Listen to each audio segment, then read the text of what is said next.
I'm ready for another close-up, Mr. DeVille. Welcome to Wordplay Podcast, episode 78. I am your host, Dre Parker, and as always, by my side, Big J. What up, what up, what up, what up? What's going on, little big brother?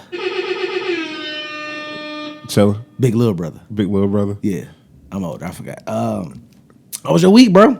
It was straight, you know what I'm saying? Just getting everything in order for everything. That's always getting in order. Same old shit, my nigga. That's a nigga lie right there. Same old shit, my hey, nigga. man, you know, but just getting everything together. You know that everything need to be together until a nigga hit you with the what need to be together. You know everything, nigga. You know shit. It's just life, nigga. Nigga don't never have a real thorough definition of what the fuck he getting together. Either that or he hiding some shit. You hiding some shit, motherfucker? Yeah, might be. This nigga sneaky. I'll start with the last time. But I had a good motherfucking week, man. It was a really good week, man. Me and my wife went to date night. Okay. We went to CJ Barrymore's. Then we went to this place called Hop Cat. Okay. It's on Woodward. What is it, a bar? It's a restaurant, but it's like a restaurant bar feel. Okay. They got these called crack fries. And they got like a shit ton of beer. So they're known for their beers and crack fries. Okay. Which fries good to the motherfucker, and they give you like this queso to dip the fries in. Oh, okay. It's fucking amazing. It's just like regular fries? Or No, it's some shit on them. It's some shit like on them. cilantro and all that shit? It's some shit. I don't know. Them bitches was good, though. Okay. I just ate some fries. I was like, nigga, these some good-ass motherfucking fries. You drink some beer? No, I ain't drink no beer. So I'm trying to keep losing the weight, baby. You know what I'm saying? Nigga trying to get in shape. Yeah. You know what I'm saying? So no beer, no alcohol. Okay. Smoked a little weed last night, though. Oh, you did? Yeah, it was date night. Okay, Why not? I see you. Get some real fucking after that. I'll tell you, like, when you high and or drunk, because, you know, I'm not really a drunk sex nigga, but I know that you don't really give a fuck about your body. Like, you ever, like, you know how you be off the bed fucking? Mm-hmm. And, like, you know, you'll get a Charlie horse in certain... You don't give a fuck about none of that, like, when you blow. You be in Charlie horse position to get a Charlie horse, but you don't get a Charlie horse. That's what I like about high fucking. Yeah, I give you that. I don't give a fuck about I none of definitely that. give you that. I'm trying to think like if you standing on the bed and you I'm rocking that motherfucker, you know your legs get the burn. That's what I'm trying to remember. Like in those moments where I caught the Charlie horse, was I high? 9 times out of 10, I probably was. Yeah. Yeah. But I didn't. I'm like doing a half split outside of the bed, like legs wide the fuck open, eating some pussy. I was eating pussy for about 10 minutes. Give you an air horn. That shit was amazing, nigga. Like, oh yeah. Oh yeah. I see you, my nigga. You out here getting your porn star on. Oh boy, it was man. I felt 21 again, nigga. We need that Blue Chew sponsorship next, nigga. But so we went to CJ Barrymore's, and if you a Michigan native and or Detroit, CJ Barrymore's is like a miniature Cedar Point. Yep. And it's close. It's close and it's cool. Like it's some cool shit for some date night shit. Yeah. Mixed crowd. You know, it was a lot of white people, a lot of black people, a couple Indians sprinkled in there. Okay. I think I saw an Asian. So, you know, I like to go stuff to like where it's like a group of people, you know, because I get the people watch, and I'm a people watcher. Mm-hmm. You know what I mean? So what was funny, so it was these like white kids standing in front of us on this little roller coaster. So I'm just like kind of in my own little world and shit, looking around, and my wife like, babe, look at this nigga butt. The little white boy ass. I was like, what? Like, what the fuck kind of shit is that? So she's like, nigga, I'm not talking about that. So he had like a gang of gnats. And you know how like y'all know when gnats fly around until they find something they fucking with. Yeah. They was on his ass, my nigga. Like his ass was nasty. I said, this little nigga got a nasty ass. Tapped him on the shoulder. Hey, my man, you got a nasty ass. Get the fuck out of here. I swear to God. I don't give a fuck, bro. Don't come outside like that, man. He said he got a nasty. How old was he? He had to be about 10 or 11. Yeah. But I feel it being, you know. At that age, you're supposed to be wiping your own ass. That and you don't want to be that guy with the nasty ass. I seen some shit this weekend. Wash your ass. Shouts out to Red Fox. Wash your ass. Maybe he got a high white. He got a high white, bro. But if you would have saw like it was like 35 gnats, a nigga like posted on this nigga ass. I ain't never seen no shit like that in my life. Cause we going up on a thing, so we like it's like stairs. Yeah. So his ass was at face level.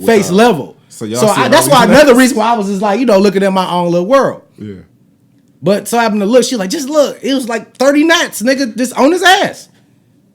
Like my man, what's my man's from Charlie Brown? Where he got the the dirt nigga. He got fat gnats on his ass. I'm like, bro, what the fuck? Why? Like this look? I tell you, man, you got a nasty ass, fam. What did he say when you said that shit to him? He said, no, I don't like.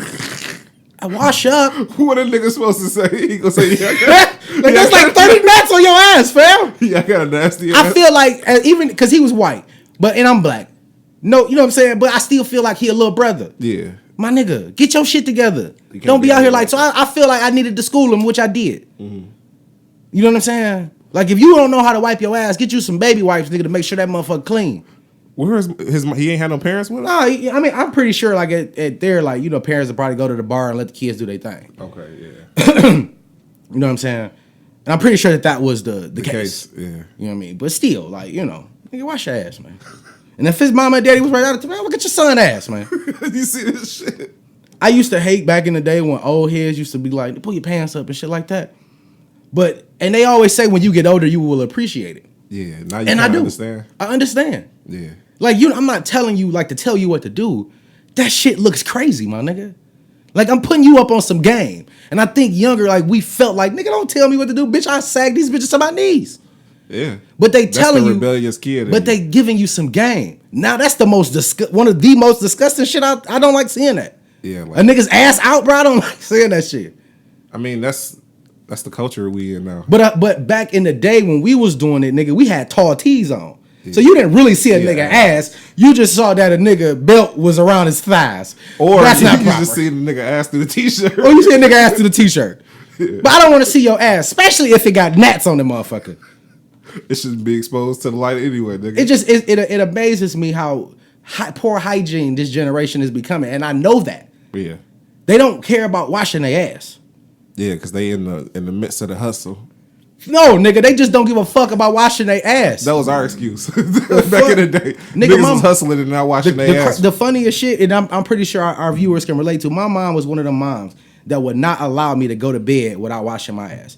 Even if I didn't go nowhere that day, and it was a day I stayed in the house. Yeah. She like, nigga, wash your ass. Yes, I used to be pissed. Yes, I tried to sneak in the bed. I can remember on 3 occasions where she had touched that washcloth and that motherfucker bone dry. And I'm asleep, nigga. She would wake me up, nigga. You go get your nasty ass in that shower, nigga. Yeah. Now I cannot get in the bed without taking a shower at all. I don't give a fuck. So it worked. It worked. Yeah. So now I do that to my kids. I don't give a fuck if you ain't going nowhere. Wash your ass every day. I was always one of them sanitary niggas. My little brother was the one my mom had to go wash your ass. I always wash my ass, bro. And I think with me, I just was lazy. I was a big nigga, and I knew what it could happen if I don't wash my ass. But see, day. I played football, so even like I would get off football practice and I'd be tired. It was inevitable. I'm about to get in the bed, bro. If you don't get your nasty ass out that bed, so that lets me know that the shit that you teach your kids now, they're gonna habits they have when they're adults. Is the habit, and you could teach your kids good habits. Yeah, bathing, brushing your teeth twice a day. Yeah, that's a given. I'm not raising no nasty ass kids with gnats on their ass. Yeah, it's not happening. But long story short, we had a good time. Okay. We drove down Woodward. The Dream Cruise was happening. We seen a lot of niggas pulling whips out. Yeah. It's always a good thing to see. Seen a lot of police out there. They was flicking the shit out of niggas though, man. What in the Dream Cruise? Like on Woodward, period. Because the Dream Cruise ended at like 9, and they, from my understanding, they was like kicking niggas off of Woodward, like get the fuck on. Usually, it'll kind of die down. It'll die down on its own, but over the course of the night, niggas be out there till 12, 1 o'clock in the morning. Yeah. They wasn't buying that shit, so kind of fucked it up. That's New Detroit. New Detroit, you know what I'm saying? But it was still cool. The Top Cat shit, the crack fry, shouts out to y'all. That shit was good as fuck. You know what I'm saying? That place was on Woodward too? Yeah, they got more than one though. It's one in Royal Oak as well. Okay. You know what I'm saying? But the one on Woodward, closer to downtown, that's the one we went to. Okay. You know what I mean? But no, we had a good time. That shit just was funny, bro. I just looking like this little nigga is a nasty little nigga, bro. I ain't really see it. I see flies on the nigga. I ain't never seen that. And it was a gang of the motherfuckers. I was like, this little nigga nasty up, bro. You don't really see them niggas congregating like that on people, bro. No, like that's what the shit was bugging me out because it was 30 of them. Now I didn't count, but I'm assuming. Yeah, it's just a ball of them niggas. Like damn, man, and they was hovering like yeah. Because that's how they do when they chilling, bro. So they chilling on that nigga. Then me, my ignorant ass, get your phone out, try to videotape it. Like that looked kind of bad. Like you have to videotape a little nigga ass. You gotta delete that video. No, she ain't pull it out. Oh, She's like, nigga, it's bad enough, nigga. We looking at the motherfucker, nigga. You want to videotape it too? You trying to get charged, nigga. That shit was bad, bro. That shit was bad. But if this is your first time listening to or watching Wordplay the Podcast for that matter, this is episode 78. So you got 77 of them bitches to catch up with us. Yes. Now, in typical wordplay fashion, we like to play a game called Things People Do for Views. And this week on Things People Do for Views, I am putting the iconic, the honorable Miss Onika Latanya Mirage. I think that's it. Is it Latanya? It's an L. Yeah, it's a something, nigga. Lil something Mirage. Yeah. Onika Lil something Mirage. Now, if y'all familiar with Queen Radio, which I'm sure the Barbs are, and if you are familiar with Joe Budden, the podcast, or Joe Budden, the MC, he has his own podcast, and they came together. Yep. Last week. Damn near broke the internet. Yeah. Damn near. For about 3 days straight. Yeah. A lot of people talking about it. Yeah. Now, the reason why I'm putting Nicki... So, let me give y'all a background on Things People Do for Views. Things People Do for Views are exactly what the fuck it said. When a motherfucker do some shit and or say some shit for the sake of getting attention. Now, Miss Onika Mirage, with all due respect, you went the fuck off on Joe Budden for whatever reason you felt like you needed to. But we feel over here at Wordplay the Podcast that you were being 100% extra. Yep. This is a conversation that you two niggas had off camera previously. But you still chose to go the fuck off in a nigga face. Yep. Simply for fucking views. And she ain't only go off on him. She went off on a lot of people in those interviews. I'm listening. Shut up, Siri. I understand if you have a gripe.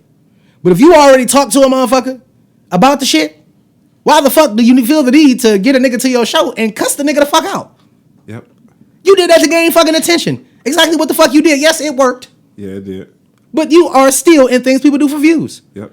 And I thought at this point of your career that is something that you do not have to do, but you did it anyway. In her case, she did it where we already knew, like, just by watching the podcast afterwards and listening to Joe that they had the conversation and all that shit. Yeah. It kind of like solidified what you thought during the interview. Because, like, when you actually seen the visuals from Joe's shit, like, she had the motherfucking live on half the time she was on there. Yeah. So she was just performing for them niggas, her 100%. Fans. You're doing things for views. Yep. And I was pissed because I'm like, this is a woman that does not have to do this kind of shit. But that kind of goes to the point where they was talking about on the podcast that she don't have. She kind of bigger. She bigger than what she thinks she is. Yeah, or acts like. But see, again, we're gonna touch on it a little bit later. Pause. But I want to bring it back to that because I want to get in depth and do a little deep dive on that entire situation. Okay. But just for the sake of it, Nicki Minaj, you are in Things People Do for Views this week. That shit was 100% uncalled for, but it was called for. Yep. Thank you. It was definitely entertaining. Definitely entertaining. I'm looking like, damn, Joe ain't gonna say nothing. Joe walked out, smoked a cigarette, came back, and walked the fuck back out. Cut a nigga mic. Yeah, I would have walked out off of that just by alone. I would have been like, nah, bitch, you ain't doing that. You're not doing that to me. Why am I here if we gonna cut my mic and shit? You ain't even cut my niggas mic. They wasn't saying shit no fucking way. Yeah, they wouldn't. Fucking barbs. And that's another thing. We're gonna talk about that a little bit later. But like I said again, Nicki Minaj, you are in Things People Do for Views this week. Yep. All right now. Now, another game we like to play on Wordplay the Podcast is called One Gotta Go. Now, every single week I try to give Jay a One Gotta Go that will stump his motherfucking brain in. What you got? With all love. What you got? So you wasn't paying attention. When I came in, I asked Big J, what's a card game that black people like? Okay. Naturally, you said spades. Yep. But I know it's multiple. Yeah. And I know you like to play multiple card games. Yeah. So in this One Gotta Go, we're talking cards. Okay. Okay? Number 1, Uno. Okay. Number 2, spades. Number 3, tunk. And number 4, poker. Okay. One of these card games has to go in every single thing that relates to it. Okay. For me, just thinking about it off the cuff, it probably would be Uno. And the reason I say Uno because I played that shit for so long. Right. And if I have to never see a Uno card in my life, I'll be cool. So now you know you're getting rid of all the fun times you had with Uno. Yeah, I know. You never can have those times. Yeah, I ain't tripping. Those times are behind me anyway, nigga. I think with poker, because poker is an underrated game and a lot of people don't know how to play it. Yeah. But I know how to play poker, and it's fun when you get a group of niggas who know how to play. Yeah. So that's cool. I don't think I can get that up. That's like a camaraderie type shit. Spades is just like, nigga, that's culture, bro. Culture, yeah. You ain't getting rid of that shit for nothing. Right. And Tunk, I've been playing that shit since I was a kid too. Right. So, and you can play the best betting game. Well, between Tunk and poker, yeah, you can bet and get a lot. Yeah, 100%.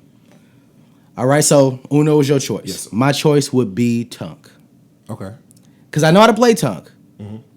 But to all our viewers out there and listeners, hello, my name's DeAndre Parker, and I do not know how to play spades. And I'm a black man, unfortunately. The only reason I didn't get rid of spades is because I want to learn how to play spades at some point. I got to give you a fail horn, my nigga. I love you, but... Give me the fucking horn, bro. Okay, so I never learned how to play spades is because I was a Tunk nigga in high school. Okay. And I played Tunk for money. Yeah. And I played all variations of Tunk. Yeah. You feel me? And I bust ass in it. Yeah. That's why I said betting. I like Uno because I get to get a motherfucker down with 2 cards. And we get to attack a nigga with a bunch of draw 4s and piss him the fuck off. Yeah. It's amazing to me. That's amazing to me. Yeah. Poker. I like poker. I gamble, so I like poker. Poker is the shit to me. I've played for quarters. I've played for dollars. I've played for 20s. Mm-hmm. It's a good game. It's the only game in the casino that I'm not playing the house. Yeah. You know what I mean? Now, Tunk, like I said, I got rid of Tunk because niggas don't play Tunk no more. You ain't really seeing no fire-ass Tunk tables going on at the kickback. No, I got to... Because Pity Pat is kind of like a... what the fuck is that? It's kind of like a Tunk Jim Rummy hybrid. Okay. So we play that version. Okay. And we still play it, even with like amongst family. Yeah. We bet quarters and shit. So okay. Whenever we get around or do something like family oriented, it's normally with that shit. Like, okay. So I don't think I can get rid of Tunk. Uno, I don't really see people like my wife's sister pull out the Uno every time she come through, but... Other than that, nobody really you can get some real good Uno games going. You can get the right people. If you got a lot of people, that's when it works. Yeah. If you got like 3 people, you shouldn't be playing no goddamn Uno. Fuck it, let's throw a Uno kickback. Hey, that might be hard though. Mm-hmm. Or a card kickback. Just get a bunch of tables and that bitch different games going on. Yeah. That's kind of how it was when we went to that little what's the name party? Yep. They had the board games and shit. Yeah. But so I'm with that. So look out for the Uno kickback. Yes, sir. I think that should be called. But I think that was a good one. Gotta go. Yeah, it was good. But I really wanted to stump you. I wanted you to make a life decision. Not with that. I know you wasn't gonna part with spades just because you relentless on that shit. Yeah, I'm cold with it. But I thought Uno was gonna be something that you kept, just because the type of game you can have. You can have a hell of a game where you think you about to take an Uno out and have 35 cards the next hand. You feel me? But that shit, that type of dynamic is bad for me because my anxiety the whole fucking game, bro. I be like, all right, I got 2 cards, but I be trying to hide those bitches. You got to do too much, bro. I love it, but at the same time, that shit be like, it really fuck with my anxiety. And it's funny because it's like if you playing that shit and you having like, and like let's say you playing against people and everybody want to win. Yeah. But motherfuckers see that you're about to win, them other motherfuckers is gonna come together and make sure your bitch ass don't win, nigga. Hey, and it can fuck up a relationship. It definitely can fuck up a relationship. If your wife or your girlfriend ain't helping you out, like nigga, if she about to stack on with all the rest of these motherfuckers, you can be I've looking at her seen funny. niggas go to fuck off when you throw them draw 4s down, back to back, nigga. Bitch, I flipped this table over. Bitch, I almost had this motherfucking game. That's why I don't bet money when it come to Uno. Uno, yeah. It's too. You don't know how this shit. You don't know how it's gonna go. It's unpredictable. Yeah. But that's what make it a good solid card game for me. Yeah. Cause it's funny, and see my personal opinion is I like to see people's reactions. Yeah. Okay. It's definitely fun. It's just anxiety for me, bro. I'm telling you, that shit had my shit on the all-time high. See, I know you an angry dude, so I know you'll be pissed. Yeah. And I will try to put fuel on that fire. That's just me, bro. I'm like, oh, this nigga big man. Come on, y'all. Let's hit this nigga the fuck up. Once I get all them cards, I'm out the game mentally, bro. I'm sitting there throwing shit out. I'm mad, bro. I'm pissed. I already know I ain't winning. Nah, bitch, you gotta play it right, bitch. You gotta play it right now. I'm a poor sport, bro. I know I'm a poor sport too, motherfucker. But when it come to Uno, I guess I'm just like whatever, because I don't know how this game gonna go. I don't like losing, bro. I really don't like losing. Me and my partners, bro, if we play in spades and I get a partner that don't know how to play, bro, it's like I might not have to fuck with you the rest of the day. We have to reconvene tomorrow and see if we can. But you ain't friends no more. Yeah, bro, we got to cut it out for at least a day. That shit funny as hell, dog. That shit funny. But I thought that through. I was like, okay. You know what I'm saying? That'll stop me. Yeah, I thought that'll stop me, but it didn't. But shouts out to Big J for being a good sport. Yeah, sometimes. It was definitely a good one, though. I was having a conversation with my wife yesterday. Yeah. And you know, anybody who know me knows that I'm a person who likes to debate. Yeah. But she made a valid point when it comes to me. I don't like to debate for the sake of debating. My objective is to A, prove you wrong, B, let you know you're wrong, and C, persuade you to believe what I believe. Okay. It's just a random thought. So it's like a 3-point attack? For me, yes. Yeah. So when I'm debating, I'm not debating for the sake of debating. I'm giving you facts. Yeah. Because I feel like no matter how many opinions people can have, you can be wrong. Yeah. And I know people say, like, it's just an opinion. No, bitch, you can be wrong. Everything can be proven. Everything. Why? Like going to, as far as, like, give me an example. Let's say like the top 50 list. Like the top 50 list, right? Yeah. You know, and I know we talked about that last week, but it's a scientific way to prove who's number one. Yeah. All you have to do is establish these categories, check off these boxes. And then you can. But even if you get, let's say you get two niggas that checked off all boxes, then we have to go to numbers. Yeah. I see what you're saying. So even with something that's supposed to be objective, can naturally end up being like a scientific fact. Yeah. A fact. It's like, you know, and she like, you just like, and what she said was that anytime you have a conversation with somebody, like you just aggressive and, you know, you be like getting loud and, you know, over talking people because I know people are full of shit. This is something, and it's no disrespect to nobody. A lot of people in this world are ignorant. A lot of people in this world don't read. You feel what I'm saying? Yeah. And even if they do read, they're not reading the facts. Yeah. They're reading to, okay, this is what I think he meant. Yeah. Like, no, that person meant something by that. You feel what I'm saying? Yeah. That person meant something by that. Instead of coming up with their own result, they not looking at it with the facts of what he's saying. Exactly. They coming up with their own opinion. Coming up with their own opinion just to have an opinion. No, motherfucker, it's a fucking fact. Yeah, he telling you what he's saying. He telling you what but anything and anybody. Yeah. So when I get into a debate, and I love to debate people, especially on some shit that I know what the fuck I'm talking about, my objective is not to just carry on the conversation. My objective is to make you feel what I feel and believe what I believe and let you know that you're wrong and I'm right. It's fucked up, but that's just me. Yeah. You know what I'm saying? So you do this with everybody? With everybody. I don't give a fuck who it is. Okay. If I feel like we've had debates on this show. Yeah. We've had debates about certain shit that got, you know, hot. And that's just because my objective is to persuade you to think like I think. Yeah. Even though I know we're two different individuals, two different brains, and we're going to think differently. Yeah. But what the fuck is the point of debating if I'm not getting you to understand or believe what I believe? It's just a bunch of words at that point. You know what I'm saying? Yeah. What is the point of a debate? I get what you're saying, but who's to say you right? Me, nigga, because I'm right. See, that's why that's why it's perfect for me to debate people. Yeah. Because I know that I'm right. Even if I'm wrong, I still know that I'm right. Even when I'm right, I could be wrong, but I'm still right, bitch, because I know I'm right. And it ain't right. That's what I'm saying. I understand what you're saying as far as like the debating and shit. That's a good feeling to have for you. The only thing that's go wrong in your case is when you wrong, you have to dial it back and be like, okay, look. I have no problem. This is the way I feel, and regardless of if it's right or wrong, this is how I look at it. You know what I'm saying? Go ahead and say the word opinion. But which is putting you in the same category as everybody else. Yeah.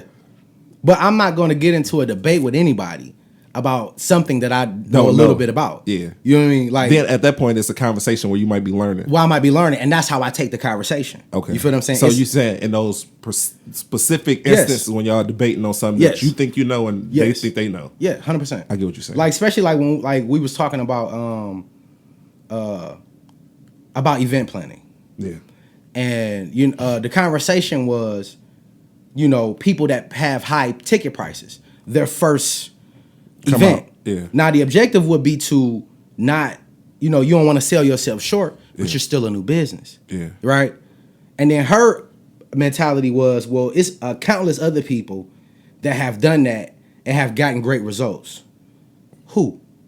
Was my question. Because then that at that point, that would be a fact. Yeah. You can scientifically prove You can prove that these people with no name came up with an event with $100 ticket and got results from it. Yeah. You feel what I'm saying? Not breaking even. I'm talking about in the green. So I think, like, what about like Jeans and Moet? Jeans and Moet, but that was something that started, like, their effect, like that first event, like, I can't even think how back then. Yeah. But that's a conversation we will have to have with the people who started it. Yeah. You feel what I'm saying? Or even with the individuals who do the white party. You know what I'm saying? Like, I don't, like, they tickets be like $200 and shit like that. Yeah, I don't think it started. It didn't start out like that. $50. You have to build it up in order to get that. I get what you're saying, but they did a $50 price point. If they was to start with that, that's a high price point for an event. Yeah. But in the grand scheme of what they end up doing, it was the low end for them. It's the low end. Yeah. Because you look at the potentials. Like, let's not say like these niggas or pretend like they started the white party. Yeah. No. It's countless other white parties. Other people have been doing white parties. Yeah, for years. Diddy been doing them since the 90s. For years. Yeah. So you took a concept that was already in motion and you just brought it here. You feel what I'm saying? But you have to understand that where you at too regionally. You cannot charge $100 for some shit and I don't know who the fuck you is. Yeah. People are not gonna pay it. Even if they feel like that's some shit they might want to go to. Yeah. It's the ticket price too high for me not to know you. Again, like I said last week, I'm a nigga who try on shit before I buy it. Yeah. You feel me? And I even equate it to music. If a nigga walk up on you with a mixtape that you've never heard of and want to sell it to you for $10, are you going to buy it? No. Because I don't know what I'm making. I don't know what I'm getting for my money. It's a way to get around that, though. By bringing in more people that are established, like having like artists and shit. Right. But it's a science to that shit. That's what I'm saying. It's a way to get around it when you don't have a name. But that doesn't mean, right. But so all you're doing is taking other people's names to put aside your name. But this is why a lot of promoters, established promoters, don't do events with people that are new.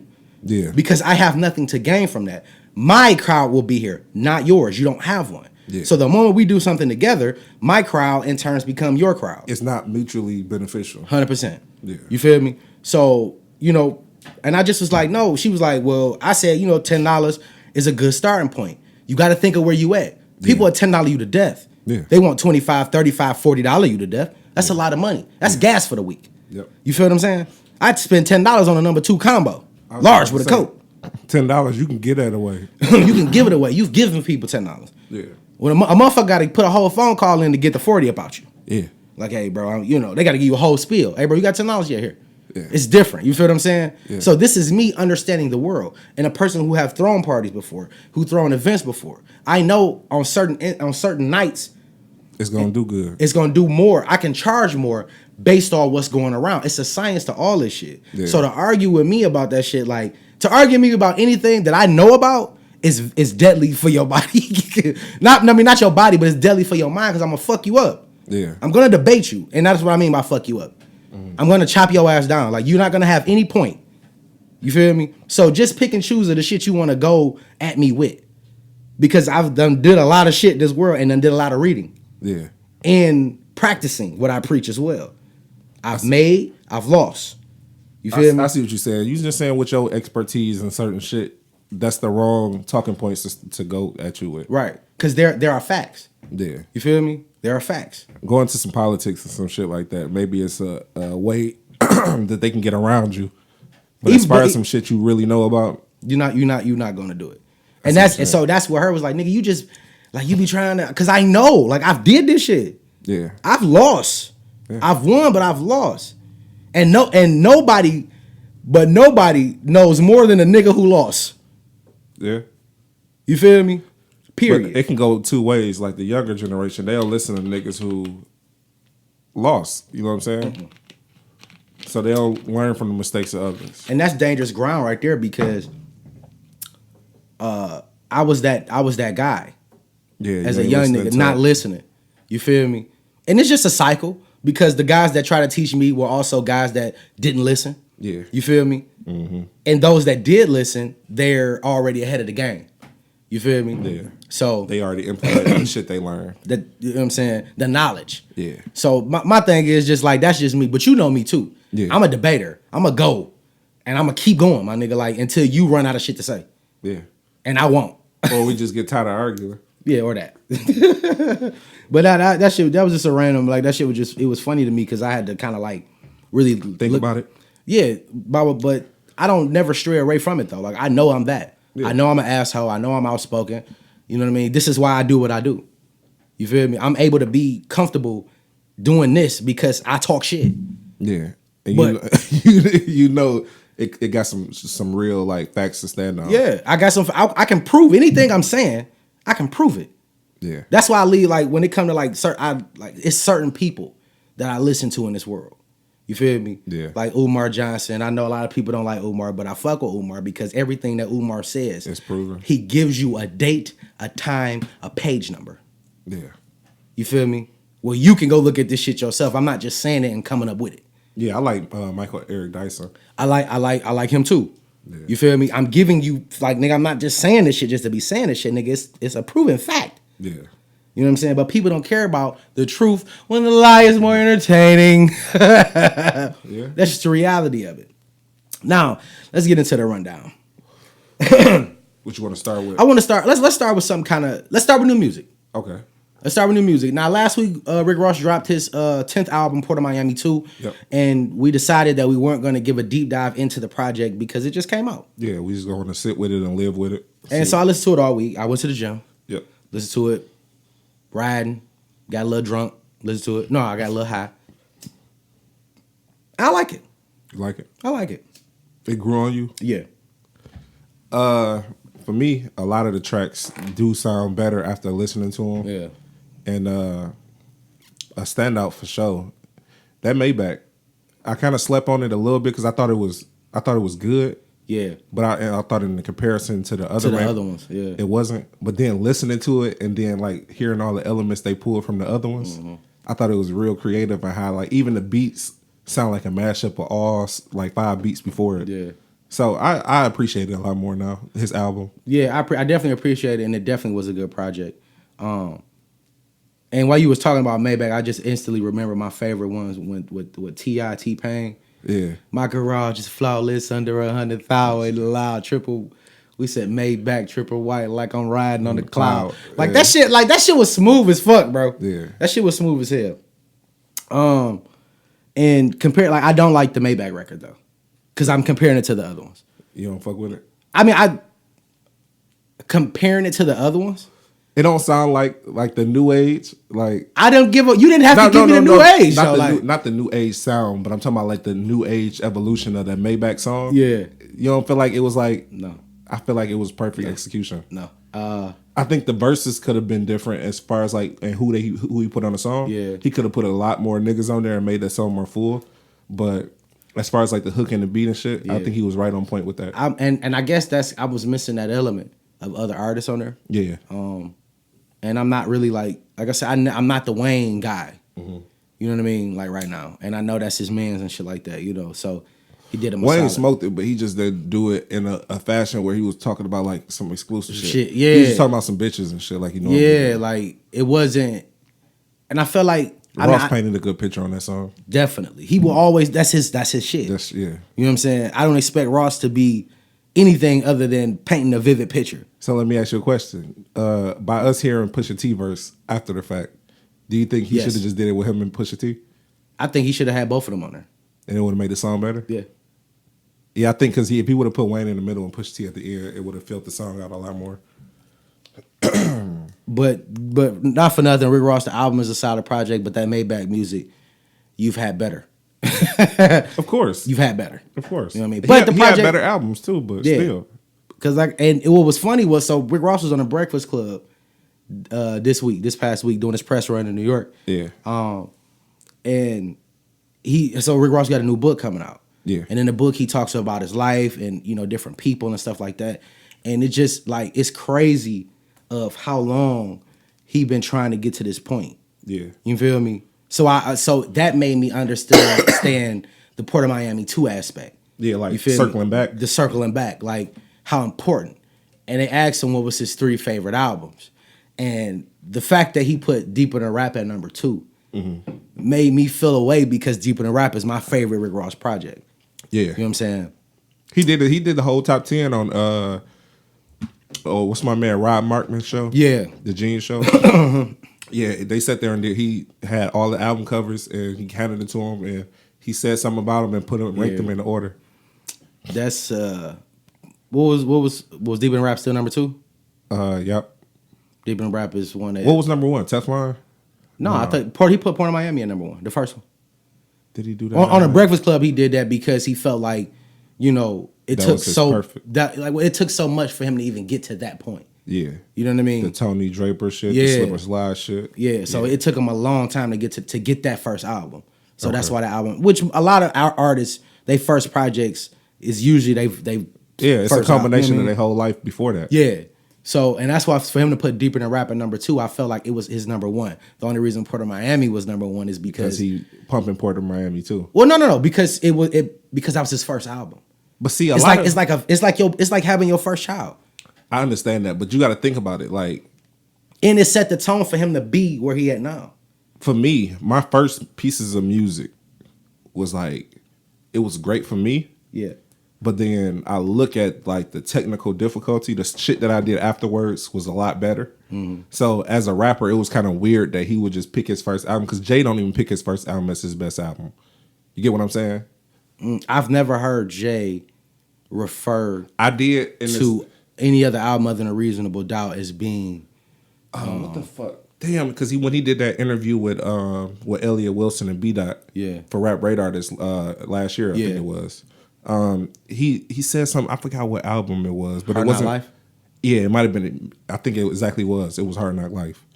So I don't think like a lot of people, they understand that it's like the culmination of everything getting there, but I don't feel like technically they feel like that's their best piece of music.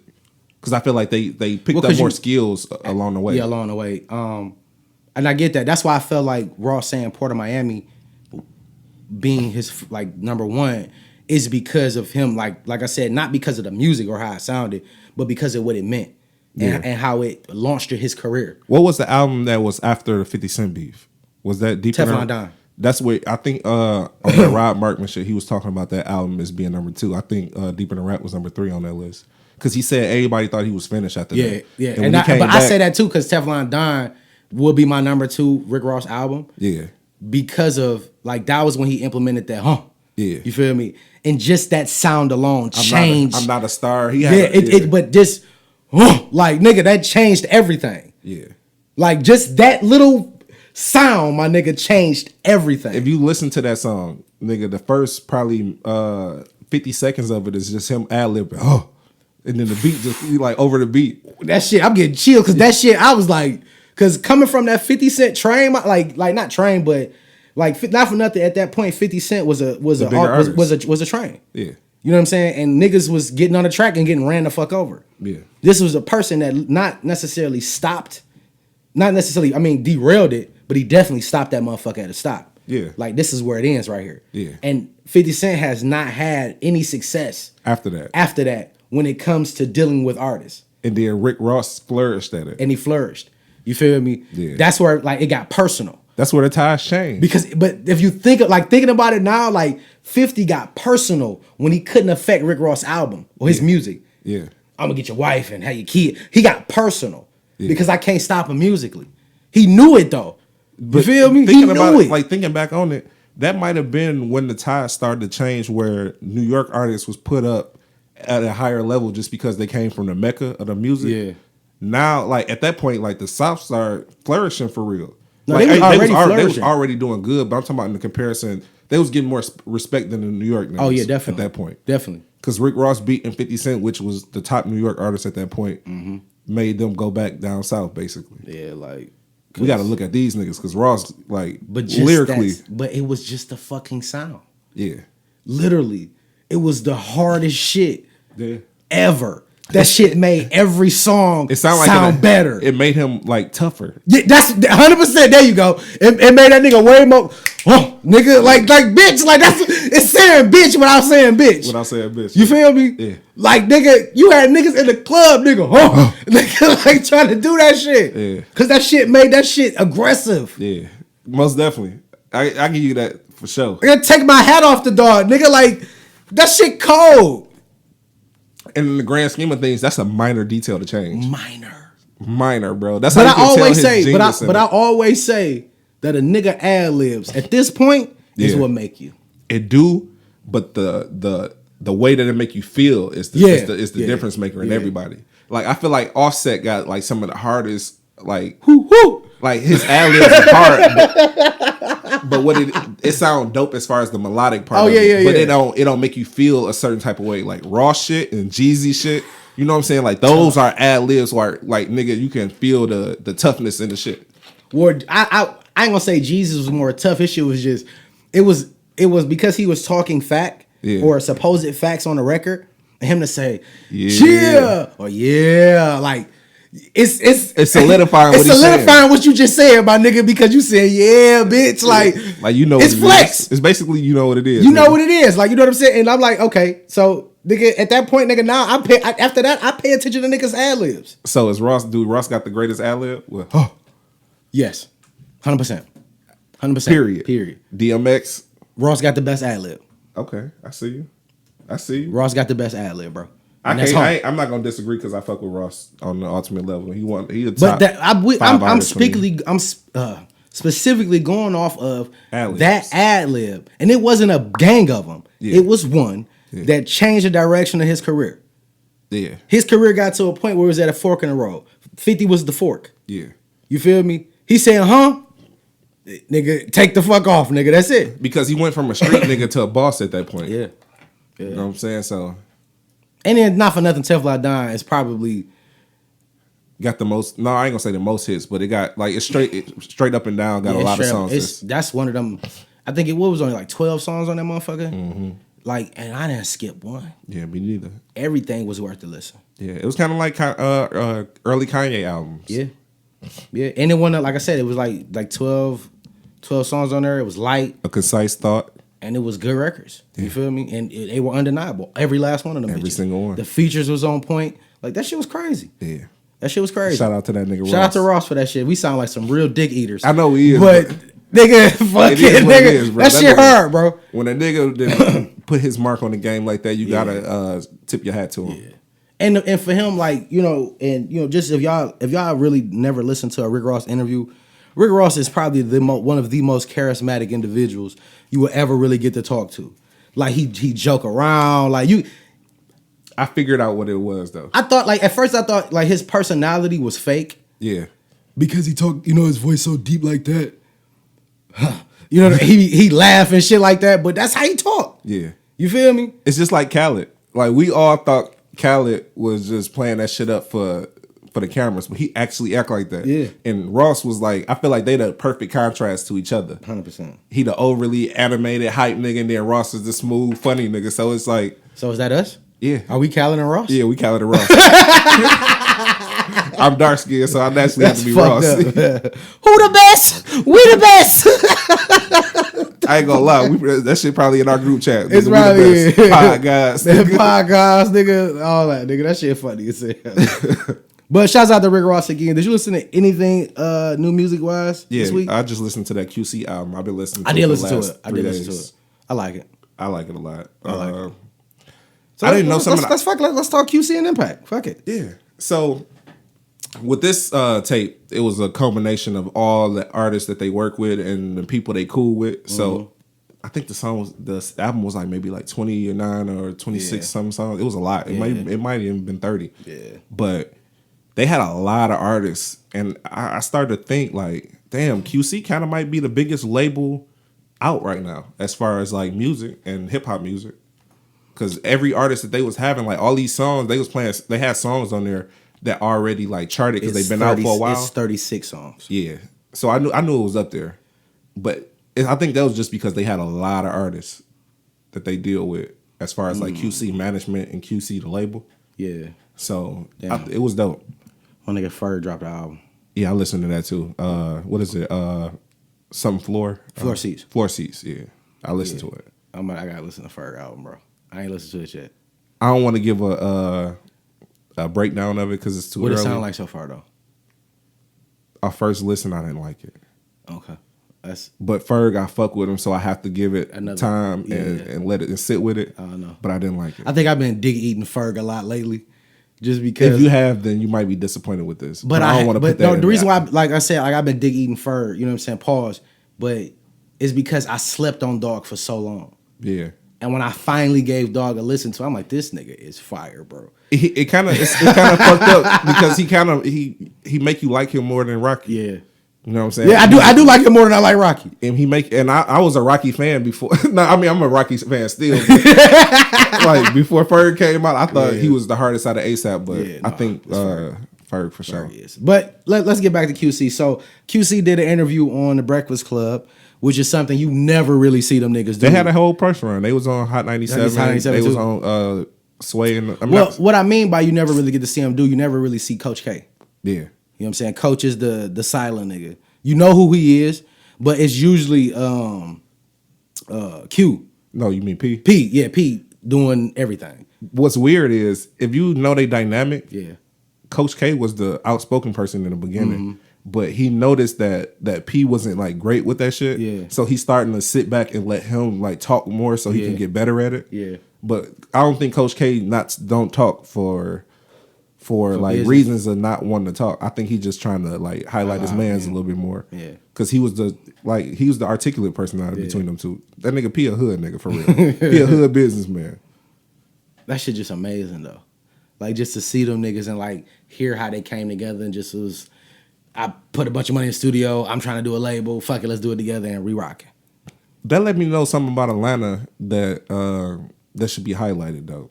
Like the fact that they worked with a lot of the same people and it was cool with a lot of the same people, but Coach K fell out with Gucci, and that's Gucci. Best P is Gucci Mance. Yeah, his best friend. Yeah. So at this point, like for them niggas to come together and then talk to Gucci, and get everything squared away and shit, it's like that's some grown man shit as far as like with the music shit. Because most niggas don't come together in Detroit. I don't think that can happen.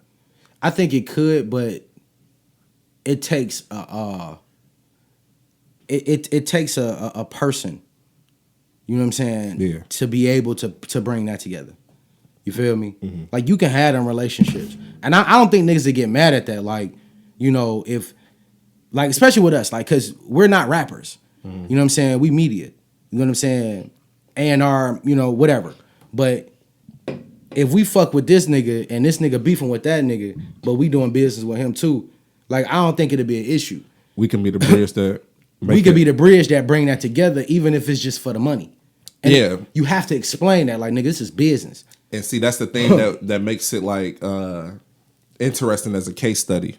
Like looking at that relationship, normally they'll be able to coincide with each other and maybe get money together, but they won't be cool. Yeah. For these niggas to be like as tight as they is, and like nigga, it ain't really no infiltrating that shit. Yeah. Like you can't. It ain't nothing. It don't look like if you could say something that P said to Coach. And Coach gonna take it like that's what he said. He was like, "No, if he got something to say, he the type of nigga that'll come tell me." Mm-hmm. So I like the solidarity in their whole relationship. Yeah. It don't look like nobody can fuck with it, even though it started off on a level where it could have went bad. It could have went bad. It could have went bad. But I don't think. I think P objective was to, because like I said, him investing into a studio, his objective was to get to this point. Yeah. Coach being managers and stuff like that, like his objective was to get to this point. Yeah. So. That lets you know that if we got the same common goal, you feel what I'm saying, and with an equal amount of drive, it could work. Yeah. Even if you fuck with people that I don't fuck with, or don't fuck with me rather. And it was a lot of sacrifice in getting them where they was like supposed to be at. Yeah. Because they first group was Migos. So Migos was signed to Gucci before he went to jail. So when he went to jail, Gucci reached out to P like, these like I can't do nothing for them niggas like they need to, but I see these niggas as stars. So I'm gonna let you go ahead and you and Coach K do what y'all do. I trust you and Coach K. I know he about his business, so you trust him. I trust him too. Yeah. So pass him off to him, and you see what they did with it. Yeah. You know what I'm saying? 100%. They created a whole conglomerate for that benefits everybody. And you see Gucci is in the first single they had released, the intro. Yeah. You know what I'm saying? So it's like to see that work. To see it, but that's something that we've all even made comments about in music as far as Southern artists sticking together. Yeah. Even if we got problems, we can set our bullshit aside to get this paper. Yeah, and that's the beautiful part of it. And it takes a lot. But they had a lot riding on it too, though. They knew that they had to make a point. You know what I'm saying? They knew that they had to make a point. Yeah. We got to stick together, bro, so we could take this shit over. Yeah. Now, 90% of the top niggas is from the South. Mm-hmm. Or if they not from the South, they sound like they are. Yep. You know what I'm saying? They create and they mold them what music is today at this point. Exactly. Fashion, all that. Like, nigga, they set the tone. The South. You know what I mean? And like I said, I think that shit dope. But it could work on other levels. Niggas just got to get that shit out of the way. Like, as far as working with niggas and shit like that. Like I know that me and you can be that bridge. You know what I'm saying? I believe that we can. I think we can, You feel me? We just got to, figure out how to get everybody involved. You feel what I'm saying? That's all. I was even when they was talking, like, I like the fact that they assign somebody that we don't know and develop them as an artist. Labels don't do that no I was just about to say, that's a lost art in that That's shit. A lost art. So, and they understand that. Like, I'll even looked at it like, remember when I said, like, we gonna be the first podcast to sign a record deal. Like, I still, like, that's wrote down. Like, that's gonna happen. Because, and I hope QC or anybody see this. Like, you got to think about how important podcast and media is, period. Yeah. So why wouldn't I get some media guys myself and that's a whole nother lane that ain't tapped into. Yep. I got the biggest platform with the biggest artists. And it's money in the game. Yeah. So why wouldn't I take some media guys, turn them into some real media guys, and open that lane up? You feel what I'm saying? Now, it might be a little biased because if we sign with QC, I might not go as hard on Yachty. You feel what I'm saying? When it comes to a project. Yeah. You know what I'm saying? Because it might be friendly. You know what I'm saying? But at that same time, I ain't that nigga. So if that's what you're looking for, then go to the next guys. Because I'm going to be objective, but I'm not going to be mean. Yeah. I mean, because that's what it is. What it is a lot of people discount Yachty because they didn't feel like he was trying at the music game. Yeah. They feel like he was just doing what was easy to suffice for what the kids wanted. But the more you get in the game, the more you realize that shit only lasts for so long. So what's your next trick? What's your next trick? Yeah. You know what I'm saying? So for him to even go into that bag and start like revamping himself and starting to be like at least adequate like at rapping, you know what I'm saying? It makes his portfolio bigger. Yeah. And make him look better. Yeah. And the business look better because now, like you said, it's the artist development part of that. You got to make sure that he knows it ain't gonna last like this forever. So you got to be working on your next thing while this shit is hot. Yeah. So like I said, I like the fact that they even develop artists. You know what I'm saying? Hopefully shit come up of it. But I'm just, not for nothing, bro, like with a podcast or even any media platform, like it opens up a whole nother lane. So if you got, just like Atlantic, cause like, or no, take it Spotify and iTunes or Apple rather. They know that podcast is the shit. Yeah. So why not sign podcasts? You know what I'm saying? Create this platform, make them bigger and larger. They reach a better audience. So now when artists want to come through, like, nigga, it's a fee. Yep. You feel me? Or or you gonna do something for us because we're gonna get you to 1 million people just by sitting with these guys. Yeah. Or these girls. We could be the foot in the door to TV. Like they can give us a late night spot. And now we got our own Jimmy Fallon shit type going, you know what I'm saying? And now we bringing in the artists every week and putting them in the homes of all these people, these white people. It's funny that you said that, like, because I even thought about that. Like, there has never, other than Arsenio, but there's never been a hip hop late night show. And there's definitely haven't been with two niggas other than Deezus and Mero.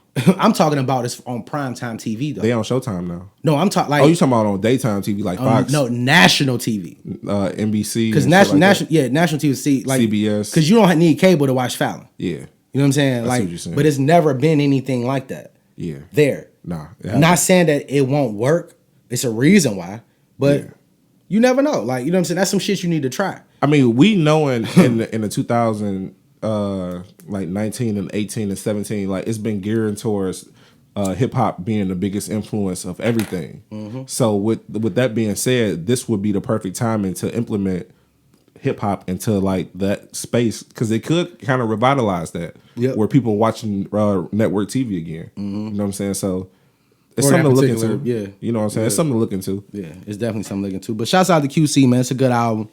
Yeah, I fuck with it. And we respect y'all movement. Whole nine, you know what I'm saying? And be looking for an email. Yes, sir. In both DMs. In both DMs.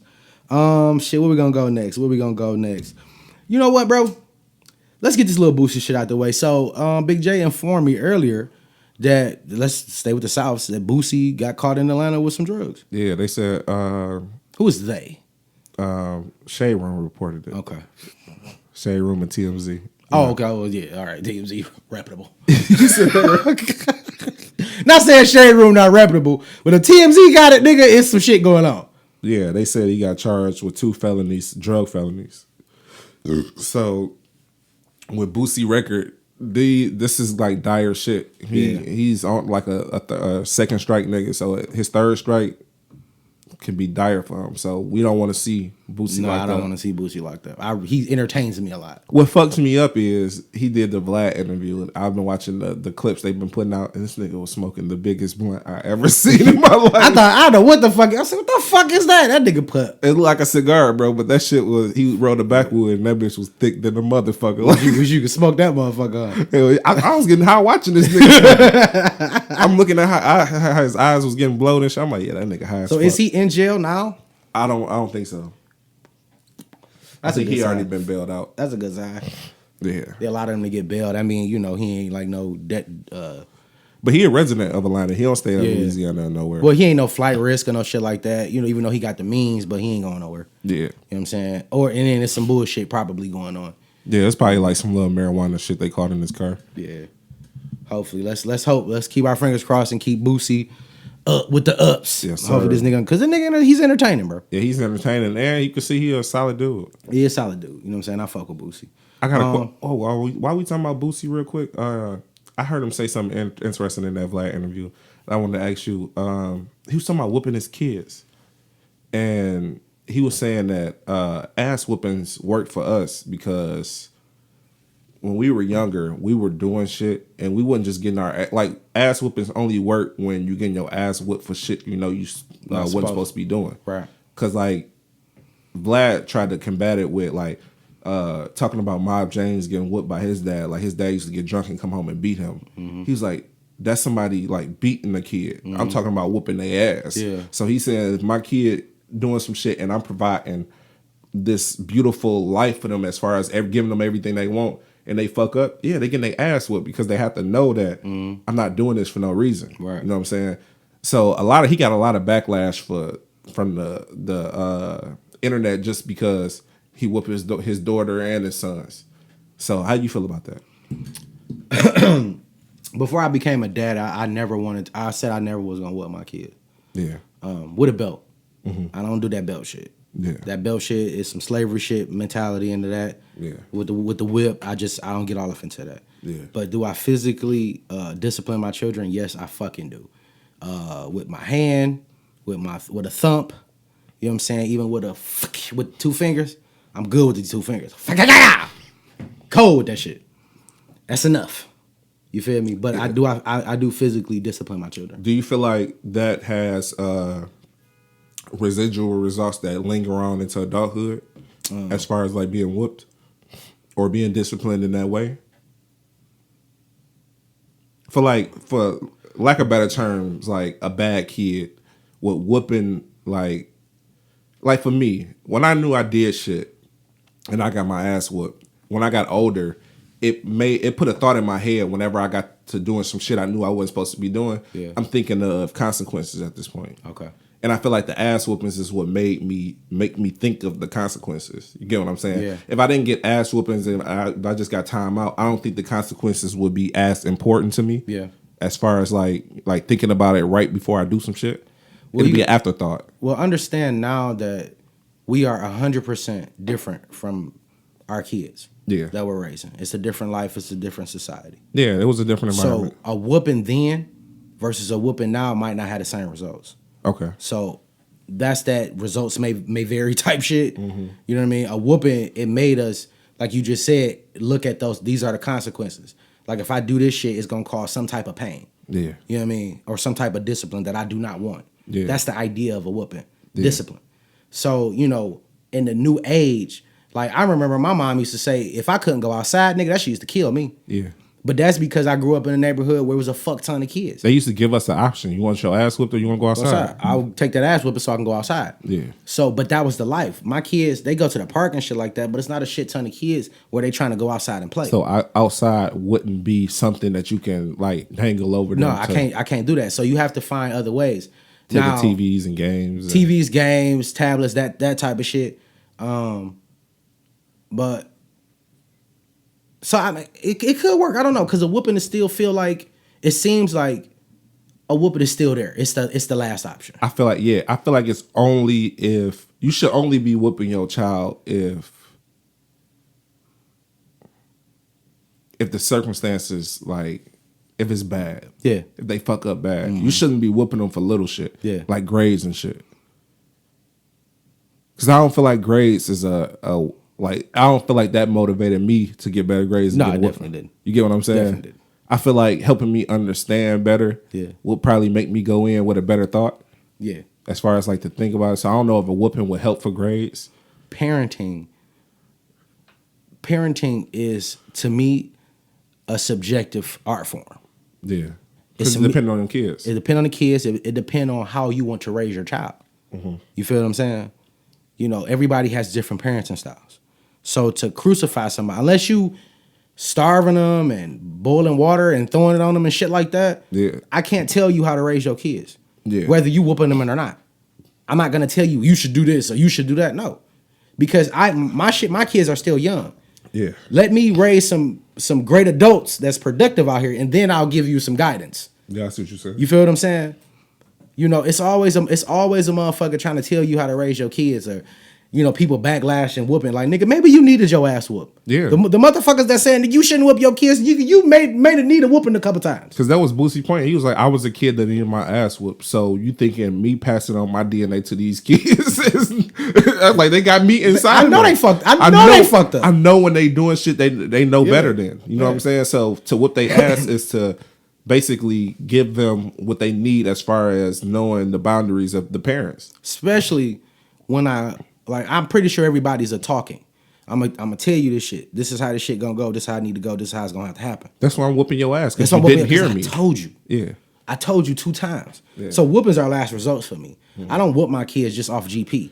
You know what I'm saying? If I have a conversation with you. That's important. If I have a conversation with you, you know what I'm saying? And I know for my 5 and 2-year-old, it's not gonna register like that. But with my 8-year-old, you know, she understand what I'm saying. So it does that make it worse when she do something bad? Yes, 'cause she understand? 100%. Because you know what the fuck I told you. So that would be more wanted for an ass whooping versus whooping the 5-year-old and the 2-year-old, because you know they don't know. You know me. You be on the phone with me, nigga. I'm thorough with my kids. Yeah, and that's where I that's a little piece of parenthood that I did take from you, like talking to my kids regular. Yeah. Because a lot of people baby talk their kids, and then when their kids get older, they kind of be behind as far as I don't say bitch and shit like that. Yeah. But when my daughter fucking up at school, that's why I say, what the fuck is you doing, bro? Like you tripping. Like, you know what I'm saying? Like, people be looking like nigga, you talk, yes, nigga. But what I'm saying is, like, looking at the articulateness in your kid, like how your kids talk and how they are little humans. You know what I'm saying? It ain't like they just little kids being oblivious. They actually ask questions that you might have to think about before you say something to them about it. Yeah. So, like, seeing that real talk in that, I understand it. So I commend you for that, bro. My mom never did that for me. Yeah, mine didn't either. So I mean, maybe if she would have baby talked me, I probably would be that kind of nigga. But because I didn't come from that, I come from real spiel. Yeah. You know what I mean? Now, it's certain shit that I won't allow my children to be exposed to. You know what I'm saying? Because I control that. Yeah. But I'm not, when it comes to like how I talk to them and me having conversations with them, like I know, because I know how that shit go. And I know how this conversation is gonna mean the world to them at some point. You feel me? Because that's all I desire. Yeah. You know what I mean? Let me know you give a fuck. You feel me? Because I was exposed to like firearms and shit since I was like 5 years old, and I'd be damned if my daughter know exactly like I was helping clean the guns at like 6 years old. Yeah. So I couldn't picture my daughter doing that. You wouldn't want like I don't know. I feel like a lot of like not for nothing, and you know I know we still talking about Boosie and the backlash he get for saying he whoop his kids. I think people look at it because you rich and was somewhat of famous. It should be a better way. It should be a better way. But nigga, they still kids no matter how much money you got, or how much fame you have, nigga. You think Northwest ain't getting yelled at? Yeah. Get your little ass off that goddamn $17,000 couch, little motherfucker. You know what I'm saying? Like, or Blue Ivy. Nigga, Blue Ivy look like she bad to the motherfucker. I'm just being honest. She look like she talk back and all that shit. Nah, I can't see J and B doing that because of the level that we put them on. Yeah. But I'm pretty sure Jay, like, man, if you don't get the fuck out, like, I'm pretty sure. I don't know. I feel like they might be new age parents. Them and the Carters. Kim, hell no, bro. I think they'll let Blue. I mean, you got to think of who you dealing with. Northwest do like, whatever. I mean, look, I don't give a fuck how much paper I got, how much fame that I obtain. You still have to teach your kids, motherfucker. Listen. And that's the type of shit that I like to see, like when people do like them behind the scenes and see how they interact. With they to show a motherfucker that because I'm who I am, nigga, I'm still a human. Yeah. And my kid's still bad than a motherfucker. And I get irritated sometimes. And I get irritated. Yeah. You feel me? The difference is they got a million motherfuckers around. Take that motherfucker away. I don't got that luxury, nigga. We got to deal with this shit right now. Right now. You feel me? Yeah. And even Boosie, as much paper that Boosie got, Boosie's still a regular nigga. Yeah. He just up. Yeah. You feel me? Yeah. He not a drug dealer, but he like the drug dealer. Like, yeah, he got a lot of paper, nigga, but he still go through real shit. Yeah. On top of him having a lot of kids. Baby mamas. When you got a lot of kids, bro, you have to have a certain type of discipline for your children. Yeah. Across the board. And you have to have an intimate relationship with every single one of them. On top of you having money and knowing that you got so much money that you've put money aside so they will have money. Mm-hmm. You're not going to be a fuckhead out here with $1 million. Yeah. I'm not doing that. I seen what can happen. Yeah. Like my kids got trust funds in case anything ever happened to me. I seen what can happen when you get a kid with a lot of money and they grow up and be a fuckhead ass adult. Yeah. Because you didn't take the time. I see it. So I'm not doing that. I'm riding with Boosie, nigga. If you feel like you need to whoop the shit out of your motherfucking kids, beat the dog shit out of them. Yeah. No, I mean, not beat them. Whoop the dog shit out of them. Yeah. Don't use a belt, though. Use your hand. That's what he said. He was like, I whoop their ass. With a belt? No, he just said, I whoop their ass. And then, you know, in the South, that's like, in Southern kids, bro. Yeah. That's some different shit. In the South, you getting fucked up. Yeah. You getting fucked. Nigga, if you go visit family that you ain't never seen, they whooping your ass, nigga, because you family. You mad, but nigga, that's just how it go. Yeah. You feel me? So that's some different shit. Yeah. You know what I mean? I've gotten a few ass whoopings in my life, but every last one of them bitches I remember because it wasn't a lot. Yeah, me too. They were all significant to my life. Yeah, me too.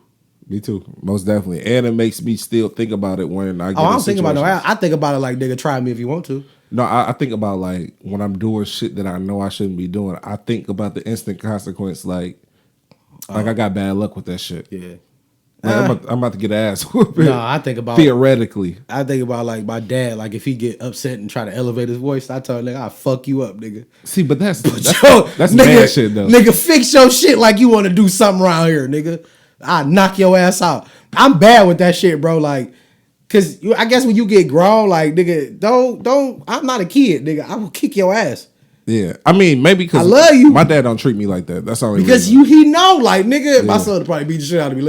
Let me relax. That's a grown ass man. Like yes, nigga, like the fuck out of here. No, don't play with me, bro. I don't even tolerate disrespect from my parents. I ain't gonna lie, my mama still be trying to talk to me like I'm that teenager. No, I had to get her together every now and then. I'm a different nigga now, bro. I'm a different. I don't. You're not gonna. I know y'all created me. Yeah. But you're not gonna disrespect me. Like I tell her, I said, I don't say it disrespectful or nothing. I'm like, I got kids now. You can't be doing me. You can't be talking to me like especially that. Not in front of my kid. Like, don't be trying to little dog me. Don't throw your weight around here, nigga. Yeah. Fuck. I don't know. People thought I'd be crazy, bro, because I have but I'm right. I know I'm right, bro. Like how I do this shit. You feel me? Like ain't nobody. No, nigga. I know I'm right. But I never seen my grandma do that to my mom in front of me. So chastiser. Yeah. As an adult. So I will like that luxury from my mom. I think that's why she'll go hard like that. Like she could go. Even if she could. Nigga, don't come over here with that bull. No, listen.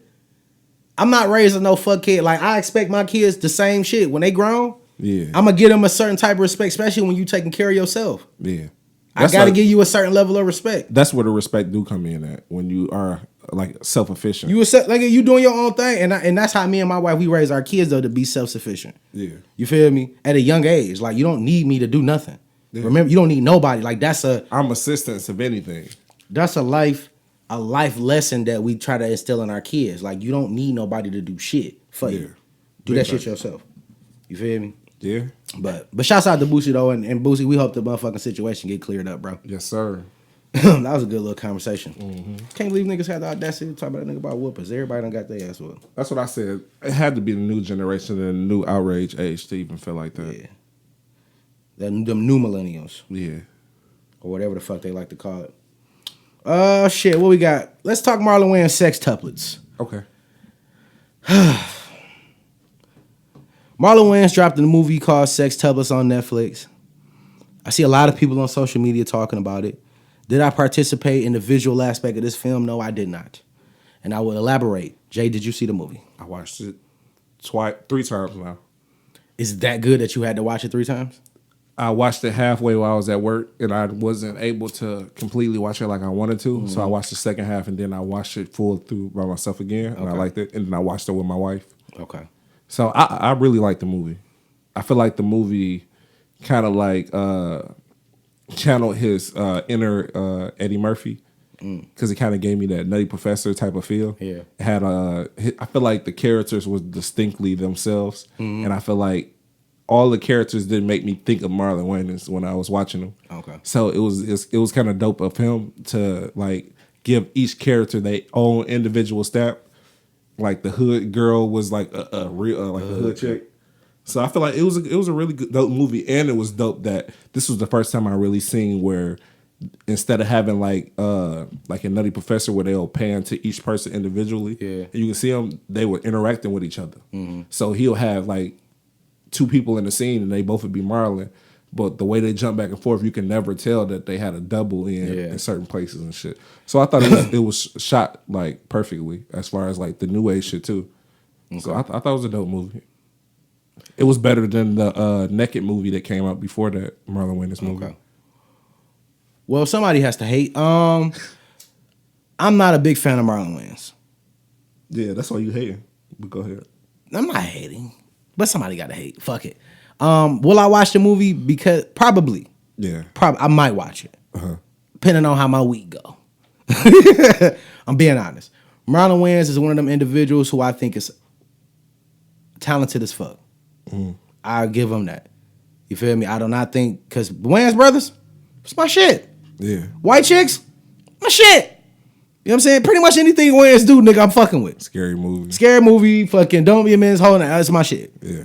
But Marlon standing alone, I feel like he does a lot. And it's like almost overwhelming comedy. Yeah. Like, damn, nigga, take a break. Like this, like every time he talking, like, it's to get a joke off. Yeah. And I don't like that. Like, I just don't, bro. Like, I feel like he trying to prove to people that he's funny. Yeah, I see what when you're funny. Nigga, just be you. Like, and if that's you, cool. You just a nigga that I can't be around that long. See, before I watched the movie, I watched him do The Breakfast Club. Right. And when he was on there, he was talking about, like, this is his first movie where, because his sister, Kim, is a hard critic on him. As far as his movies, she say they always be like full of fart jokes and stupid shit. Yeah. So she didn't feel like, she's like, you better than that as a comedian. Right. She was telling him that. Right. So with this movie, I seen that he dialed it back a whole lot, and his actual character that he played, that was him. Yeah. He wasn't the funniest nigga. Right. It was more so the characters that he was playing. So it was cool to see his evolution as far as him being able to dial it back. Yeah. So I think this movie directly combats how you feel about him. Okay. So watching it might give you a better look at him. But it won't, because I feel like he's a person who does a lot. So to have 6 or 5 other characters that are you is still me getting a shit ton of you. No, but what the main character is him. So right. What I'm saying is it makes you look, because for the first time his character played the straight man. So he's like the Ice Cube in the Kevin Hart movie. Okay. You get what I'm saying? Yeah. And it's just 6 different, or where it's 5. Well, no, it's still 6 because he plays 7 characters in there. Okay. You know, you still getting the 6 people, like 6 Kevin Harts. But it's him though. It's not, but that's the thing though. Each character was so much different from each other. It wasn't him. Bro, I can't unsee Marlon in that shit. I seen the previews. Did you see all, him. Did you see all the characters? What characters did you see him? Listen, I ain't about to get all of it today. I watched the preview on Netflix of how they set it up. Yeah. You know, when you click it and it just kind of play for a little preview, that's what I saw.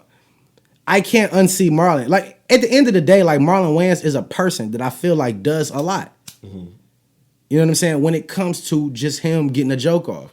Yeah. Like, I can't, like, when I watch Cat, you know what I'm saying? Especially when you do interviews. And I think, like I said, the interview process is the most important process for me. Yeah. To fuck with a person. Because I get to see the human you. You feel me? And not the motherfucker on the screen. I get to see who you are. And the fact that every time I see an interview of this man, he's trying to get a fucking joke off. It's never just like calm and cool. It's a yeah. Like, nigga, damn, bitch, calm the fuck down. Nigga, just talk. Nigga, be regular. No, but you got to look at it from him. He coming from an independent standpoint. So when he go on these platforms, he got to utilize that shit. He auditioning. He have to make excitement around and create his own hype around his shit. How I feel like he's auditioning. Every time he anytime he in front of a microphone, he's auditioning. I don't see that. He's auditioning for the fans. He try to make sure that he giving off an interesting interview at whenever he doing that shit, and I feel it. It's not, but what's interesting is you, nigga, your family. And I know you trying to take the light away from your family. Yeah. But not for nothing, nigga. We only know you because of your family. Let's be a buck. Don't stray away from that shit. But I understand what he's saying, because if he doing multiple movies and shit, that means he going on these press runs to these places 1,000,000 times. How many times have they talked about the Wayans? It's at a point where it's like, nigga, you have to stand on yourself. We already heard you talk about the family. We need to know what's going on, what you doing right now. And that's why I'd appreciate that shit. No. He's talking about the stand-up he do. Yeah, and that's cool. Let's talk about your stand-up. Let's talk about the special. You feel what I'm saying? But while you're here, let's talk. And that's not you getting a joke off every 2 seconds, nigga. It's not entertaining for me. Especially when them bitches be missing. That shit don't even be funny. I think Charlamagne and them be setting them up to get wet up when he go up there. So they definitely do. Because I feel like they see that he's funny. What was funny is when he was like, nigga, you think I'd be here if y'all niggas wasn't popping? Yeah. That was funny. Because that was a real statement. Yeah. You know what I'm saying? That's why they started laughing, because they knew that shit was true. Nigga, I ain't coming up here. Nigga, I come up here because y'all niggas hot. Yeah. And I fuck with y'all. But if y'all niggas wasn't hot, nigga, I wouldn't come this way. For what? Yeah. It's an audience. It's 3, 4, 5 million people listen to this bitch every morning. Nigga, I'm auditioning. I'm letting people know that I'm funny. I like the interviews. That's why I don't have the same sentiment as you about him. I mean, that's cool. Like I said, bro, it's when it comes to, like, I watch a lot of interviews. Me too. Especially with people that I haven't given a chance, because when I hear you talk as a human, as a person, that's what let me know, like, okay, I like morals and shit like that. I need to fuck with this person. Yeah. You feel me? I need to fuck with this person. I need to, you know what I mean? I probably need to check this person out. Yeah. Marlon, he just do too much for me. Now, he did an interview with Drink Champs. Yeah. So I'm gonna watch that, because I don't think that's that environment where it's like you pitching a lot of jokes off. Yeah, it's just real talk. Just real talk. Start drinking and shit. I watched probably like 30 minutes of it. So when you go to the Breakfast Club or Hot 97 or whatever, your objective is to be entertaining when you go up there. Yeah. So my objective to watch the Drink Champs shit is to make sure to see if he's gonna be like, you know what, bro, I'm just gonna talk. Let's just talk. Let's shoot the shit. Let's talk about sports. Let's talk about how I feel about certain shit going on in the world, like, without pitching a joke. You know what I'm saying? Or without getting a joke off. Do we really want to hear that from him? That's what. And then I don't give a fuck about what everybody else wants. I'm talking about me. I'm talking about me and my opinion and how I view people. Well, he might not satisfy that. I'm just letting you know now. That's just like a new rapper who popping. We know he can rap, but every time he go do some press, he rapping. Every time. That shit gonna get old at some point. Like, bro, all right, bro, come on now. I know you can rap, fam. It's like Marlon. I know you funny. You don't think it's people that's like that? I feel like it's platforms that they go on. If you a rapper and you go to Flex, you know you gonna rap. But if you're a rapper and you go on the Breakfast Club because they like what you're doing, they not gonna necessarily have you rap. But it's a special case where they have niggas where they do, but that's if you put emphasis on being the MC. Exactly. You feel what I'm saying? Like those are the people who do that shit. And if you do that every single time, every platform you go on, you busting around, that shit gonna get old. You feel me? It's gonna get old, and I'm not gonna want to hear you rap no more. I understand that. I'm just letting you know it happens. They move like that. Yeah, it happens, and that's cool. Yeah, that's perfectly fine. You know what I'm saying? Like we know, like Meek Mill. When Meek Mill was going on Flex, every time he go on Flex, he busts a freestyle. Yeah. But when he go on Breakfast Club, do he rap? Fuck no. A lot of the bigger artists don't. Nigga, you know I can rap. Nigga, let's not talk about that, bitch. Let's talk about the world. Let's talk about what you got going on outside of this shit. Like, what's next for you? It's a lot of questions you can ask a nigga that does not rely on him having a joke behind it. Yeah. You feel me? Yeah. And that's what I'm saying. I think when Marlon, you know what I'm saying, go on these platforms, they kind of let him do him. You know what I mean? They have questions, but they let him do him. They let him run with it. And if you think, like, you really watch him, he talked for 40 minutes. Yeah. They probably pop 4 questions off, nigga, but he's going for 40 minutes. Joke. Because they would joke. Because they would be. Because what I feel like they like that Breakfast Club is a poor depiction of the shit. That, yeah. Because Charlamagne and Envy and them just lobbing jokes at him the whole time. Yeah. So it makes it look like he's trying to get the jokes off, but they only giving him like Charlamagne to say some gay ass shit and then ask a real question and then come on, you know it. You just said some gay shit, bro. So you know I have to address that. I have to joke about it. You know what I'm saying? Yeah. I have to roast your ass because you don't like stop saying shit like that to me, bro. But I have to get you. So I feel like they lob and shit. And I feel like Ebro do the same thing because him and Ebro talk shit to each other the whole interview. Yeah. So. And though it's a bad depiction of him. So that's when you see him. Have you ever watched him on like Jimmy Fallon or anything like that? He don't do that. No, but I think Jimmy Fallon was a bad because he jokes because Jimmy Fallon is a comedian. No, he jokes with them, but he don't. It's not like how you say it. It's not like every line is a joke. Yeah. You know what I'm saying? They will have a conversation about the movie, and it'll be funny parts of the conversation. But what it is you will gain access to what he's saying. In those Breakfast Club interviews, all you getting is jokes. It's just like him, like you said, performing for 40 minutes. You performing for 40. It's a lot of you. Yeah. You feel me? And I watched the Marlon show on Netflix, and I thought it was a good show. Yeah. You know, I felt, but see, me watching it, I'm entertained, but I see a lot of Martin in it. You feel me? Mm-hmm. And you know, Martin used to go the extra mile on Martin to get that joke off. Yeah. Like he goes, but I think Marlon go a little harder than Martin was. Like Martin kill it after a while. Yeah. Like it was an episode on Marlon when he was in the therapist and Kim was the therapist, and it was him. They was having like therapy, and this nigga was doing goofy shit for like 10 minutes. Yeah. Did you see that episode? Yeah, I watched that. Episode. Nigga did that shit. You was just laughing the whole time. He was like, "Damn, when this nigga gonna stop, nigga?" That's why I say I understand what you're saying. But that's what I feel like not for nothing. Even though I know he trying to separate himself from his family, but because of your family, my nigga, like you have a staple in this community as a comic. Or as comedy, not as a comic, but as a comedian. Mm-hmm. It could be a actor, comedian, whatever. Yeah, he been doing stand up comedy for 8 years. Right, so you doing the stand up shit now. Like, you know, it's okay to pitch a couple jokes off, but my nigga, the whole time, that's a lot of you. And then you expect me to go to your no. It's a lot. That's but what I'm saying. I'm gonna watch it. Just for me, it'd be looking like he coming from a place where he not working with a big machine. Yeah. So like those are his case studies. Like when he do shit like that and then it goes off into what he sees what works and what don't work, he can go back to his drawing board with his comedy shit. You get what I'm saying? Yeah. I feel like it's these little spots he might go because he know he gonna be all jokes. Yeah. So he can use those as like maybe like warming up as far as like stand up shit. To each his own. Yeah. I mean, to each his own. I'm not here to argue that there is not a fact. That's strictly an opinion. Yeah. On how I feel about it. Yeah. You know what I'm saying? But that's just me. Jay the Tripper.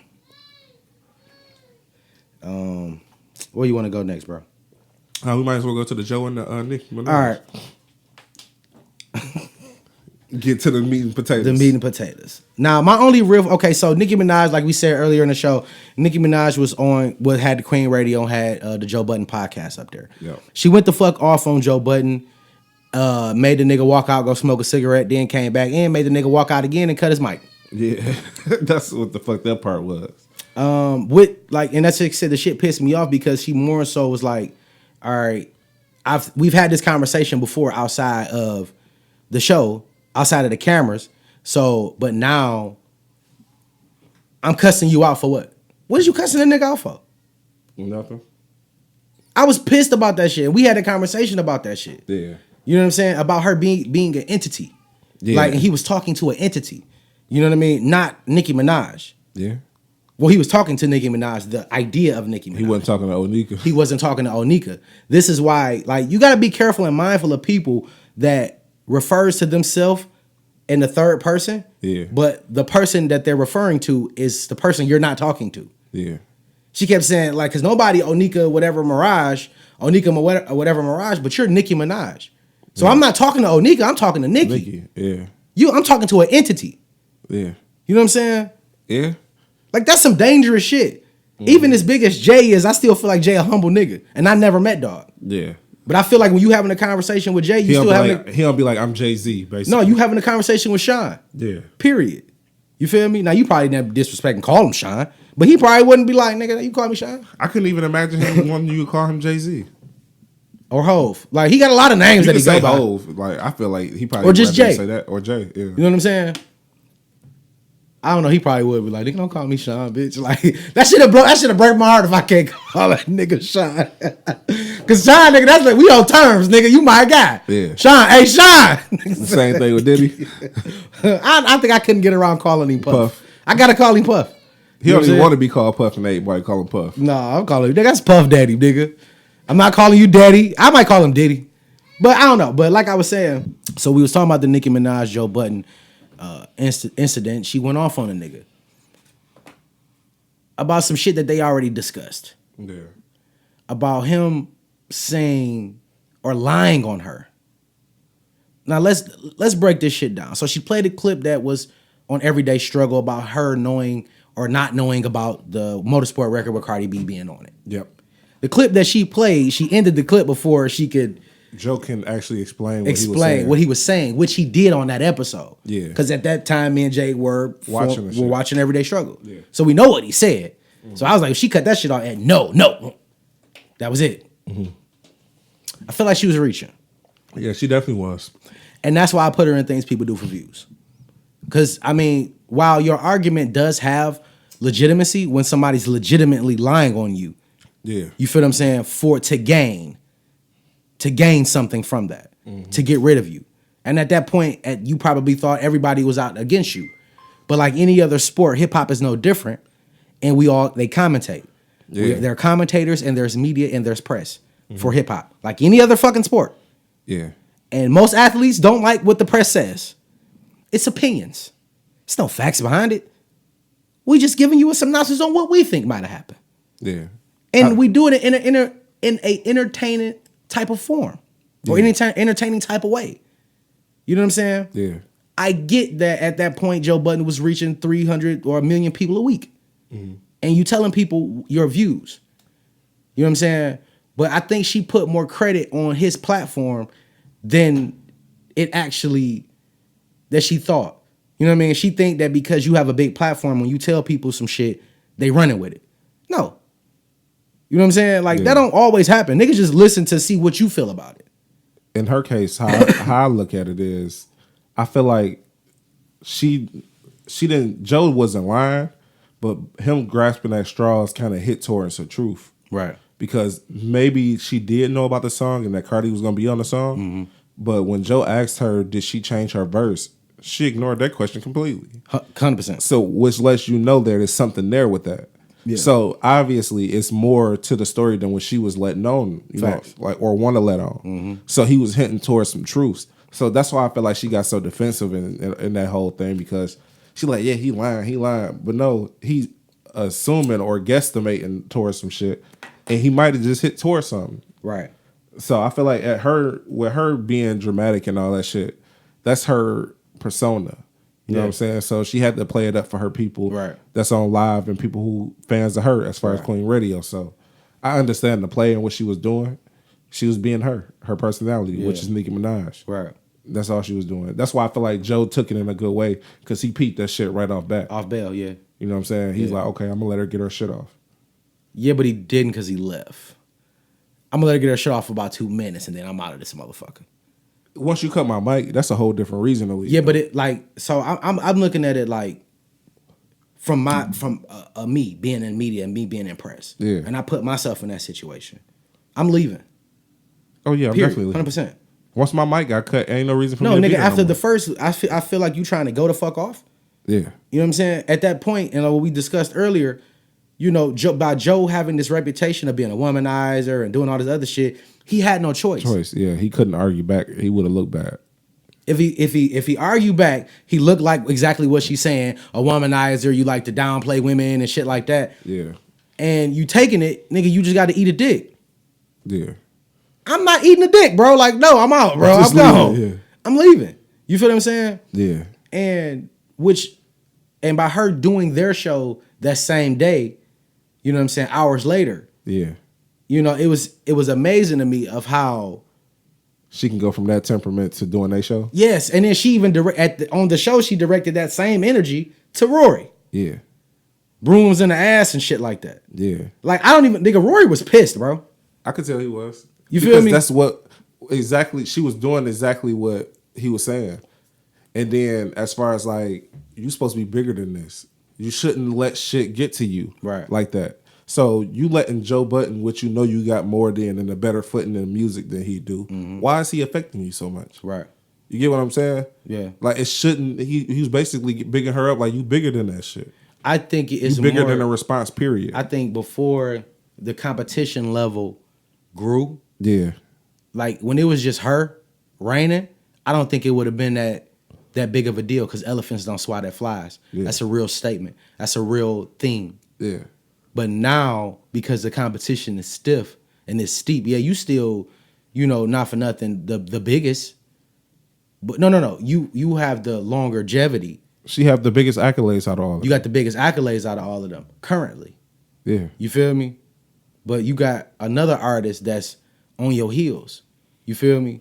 And you're starting to dwindle down. That's why she making it a point to say that she rap and write her bars. And that's cool. And she was taking mad shots. Yeah. That's cool. And I'm for that. The reason why I still fuck with you as an MC because I know you write and recite. Yeah. You feel me? Yeah. You do your thing. You know what I mean? Mm-hmm. But when it come to numbers and shit, when it come to numbers and shit like that, like nigga, it's that shit going a whole nother way. You got an artist that like the Doja Cat chick. Like she got one, like she got a couple records, but the one where Tiger's getting some steam right now. Yeah. The Juicy, what is it, Juicy? I think it's called Juicy. And you know she thick, you know what I'm saying, but she don't want no cosmetic surgery. She's pushing a different narrative. Yeah. People are gonna fuck with her because of that. Yeah. You feel what I'm saying? You got Cash, you got Rhapsody, you got nigga not Whoa Vicky. I'm tripping. Oh yeah, you tripping on that. Tierra Whack. Tierra Whack. You know what I'm saying? Like you got a lot of female MCs, and the competition is growing. Yeah. I don't have to mention Cardi because everybody know Cardi. Yeah. You feel what I'm saying? Meg. Like Cardi, City Girls. like the competition is stiff. Yeah. So now, like what I know they're trying to say that she's bigger than that. Yeah. But the question is she really? Damn, I didn't even think of it like that. Like I know a lot of people gonna deride Nick. You feel me? Because you know she's been reigning supreme for so long. Yeah. You feel me? She been reigning for so long, bro. And 5 years ago, or 4 or 5 years ago, that conversation, her elephants don't swat at flies. Yeah, but is she really as big as she is, or was? I think at this point, she hanging on for dear life, and 100%. And this was like a desperation move as far as like to get her shit up. Yeah, you know that's so. Yeah, so now when they also brought up being shit. What's the fuck is the word? Pertaining to the Meg. Being cool or being no. It's a word where you do shit to. Not meticulous. It's another word when they used. Oh, strategical. Strategic. Yeah. You know what I mean? I'm gonna do this live, and then the song gonna come out. The song they just made an observation that the song could possibly be done. Yeah. And I still believe the song was already done. Yeah, because that's a turnover rate one day. Or if not, the song was already in play. Meg had her shit already laid. All you had to do was put your verse on it. Yeah. You feel me? No, it was like that though. Meg sent her the song and she put her verse on it. Right. So, but did you put your verse on it after the live? Yeah, she said she did. I don't believe that. I don't believe that. No. Because in this climate of music, you gotta your rollout. You feel me? Mm-hmm. Her going on live with Meg and touching on each other's asses and shit. That's a wonderful rollout. Here come the song, Hot Girl Summer. Boom, it worked. It worked. It's the end of the summer, and niggas talking about that's a song of the summer. You feel me? Yeah. It worked. It's a roll. Like don't. I don't like when people try to patronize. I don't like the record. Huh? I said for the record, I don't like the record. I don't like it either, but it's all right. It's not for me. It's not even a good record to me. It's not for me. But what I'm saying is, there's nothing wrong with being strategic. Yeah. Nothing wrong with that. Just take credit for it. Like, don't be. She had literally no argument, but argumented the whole way. You have no argument. I don't even feel like she answered their questions good enough. No, and I'm gonna keep it all the way G. Like I said, I know they were saying like by her being that big, but is she really that big today? No, I don't think so. You know what I'm saying? Like she's like we know who she is. She kind of legendary type. Shit, she's noticeable. Is she relevant as far as musically? Is she relevant musically? Yeah. Period. That's it. Yeah, niggas got the bag moving. Is she relevant musically, bro? That's it. Answer that question. And that's the question we're going to propose on Facebook and Instagram, rather. Is Nicki Minaj as big now as she was then? Or 4 or 5 years ago? Yeah. We'll post or that. 3 years, three plus. I'll post that with the clip. You know what I'm saying? Mm-hmm. Is she as big? Let's stop. I'm not into that. This is business. Yeah. I don't know her as a person, so I only can speak about what I see in business. Yeah. We'll see. I fuck with her. I fuck with her too, but like you're right. She ain't really had no like. Chung Lee was okay. Chung Lee was a good record, but that shit came and went. Yeah. They was playing the shit on the radio. Like this is like because I listened to the radio. Yeah. You feel me? For her to drop, even before that, for her to drop the song with Wayne and Drake and it don't do nothing. Like that's strange. Yeah. That's strange. Yeah. When Drake missed the Midas touch. Yeah.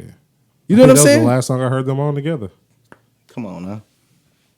I don't know, bro. Like that shit just. I'm just saying. You know. You might be right, bro.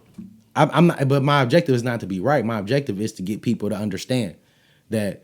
You know, like Joe, Rory, and Maul, like I get it. Like y'all, like in this media, y'all label niggas. Yeah. Y'all industry niggas. You feel me? Y'all gotta play games. I don't gotta play games yet. I can say what the fuck I want to say and mean it and stand by it. Yeah. Until that day comes when I gotta play ball. You feel me? But we don't have to do that right now. I'm being honest. Yeah. And I'm making an observation. Is she as big now as she was 5 years ago? No. Not at all. No. You feel me? When they asked her the question about her dropping music, you know, just for the sake of it, like, you know, on some, I'm gonna just drop an album shit. You can't do that because you're not as big. Yeah. You feel me? Mm-hmm. 3 years ago, yeah, you could have did that shit. Before Cardi came along, fuck yeah, you'd have dropped that shit. That shit would have went platinum, nigga, in overnight. Yep. You can't do that now. You can't like don't sit up here and say you don't do it because you choose not to or you like having a single. They had that same conversation weeks ago about artists. Every artist don't have to have a lead single to put out an album. They don't. Rick Ross being one of them. You feel what I'm saying? They get the luxury of just being able to put out a body of work and people gonna go listen and people gonna go fuck with it. Yeah. And even without a single, that shit gonna pick up steam. And in a matter of a week or a couple weeks, that shit gonna either be gold or damn near platinum. Yeah. You feel what I'm saying? And then the singles gonna pick themselves. And they gonna pick themselves. Yeah. You feel me? You saying that you like to do it that old traditional way because you have to. Yeah. You know what I'm saying? But you can play the game and be in front of the camera and say whatever you want to say. You know, I like doing it like this. I like doing it like that. Nigga, I'm a student of the game. All I do is watch. Yeah. You feel me? I watch. I pay attention to see how niggas doing shit so I can implement that shit in my business. Yeah. You feel me? And I know why you can't, nigga. Yeah. It's not that you choose not to. It's just how we operate. No, you can't, nigga. Because that shit gonna look bad. If she drop her album and that shit just dwindled down, like right now she probably could because of all the steam you got because of the Joe Budden shit, the Meg shit, whatever. Yeah. You feel what I'm saying? You probably can do it and it'll probably do some numbers. But if you'd have did that shit 2 weeks ago, nigga, that shit would have declined your career further. Yeah. You feel me? Mm-hmm. Definitely would have. I've heard other people talk about the Barbs that they like, they come for you if you talk shit about her. Tell them to buy an album. Nigga, you got 1 million fans, nigga. You got millions of listeners. Why you can't go platinum every time you drop? Instantly. Yeah. You can't.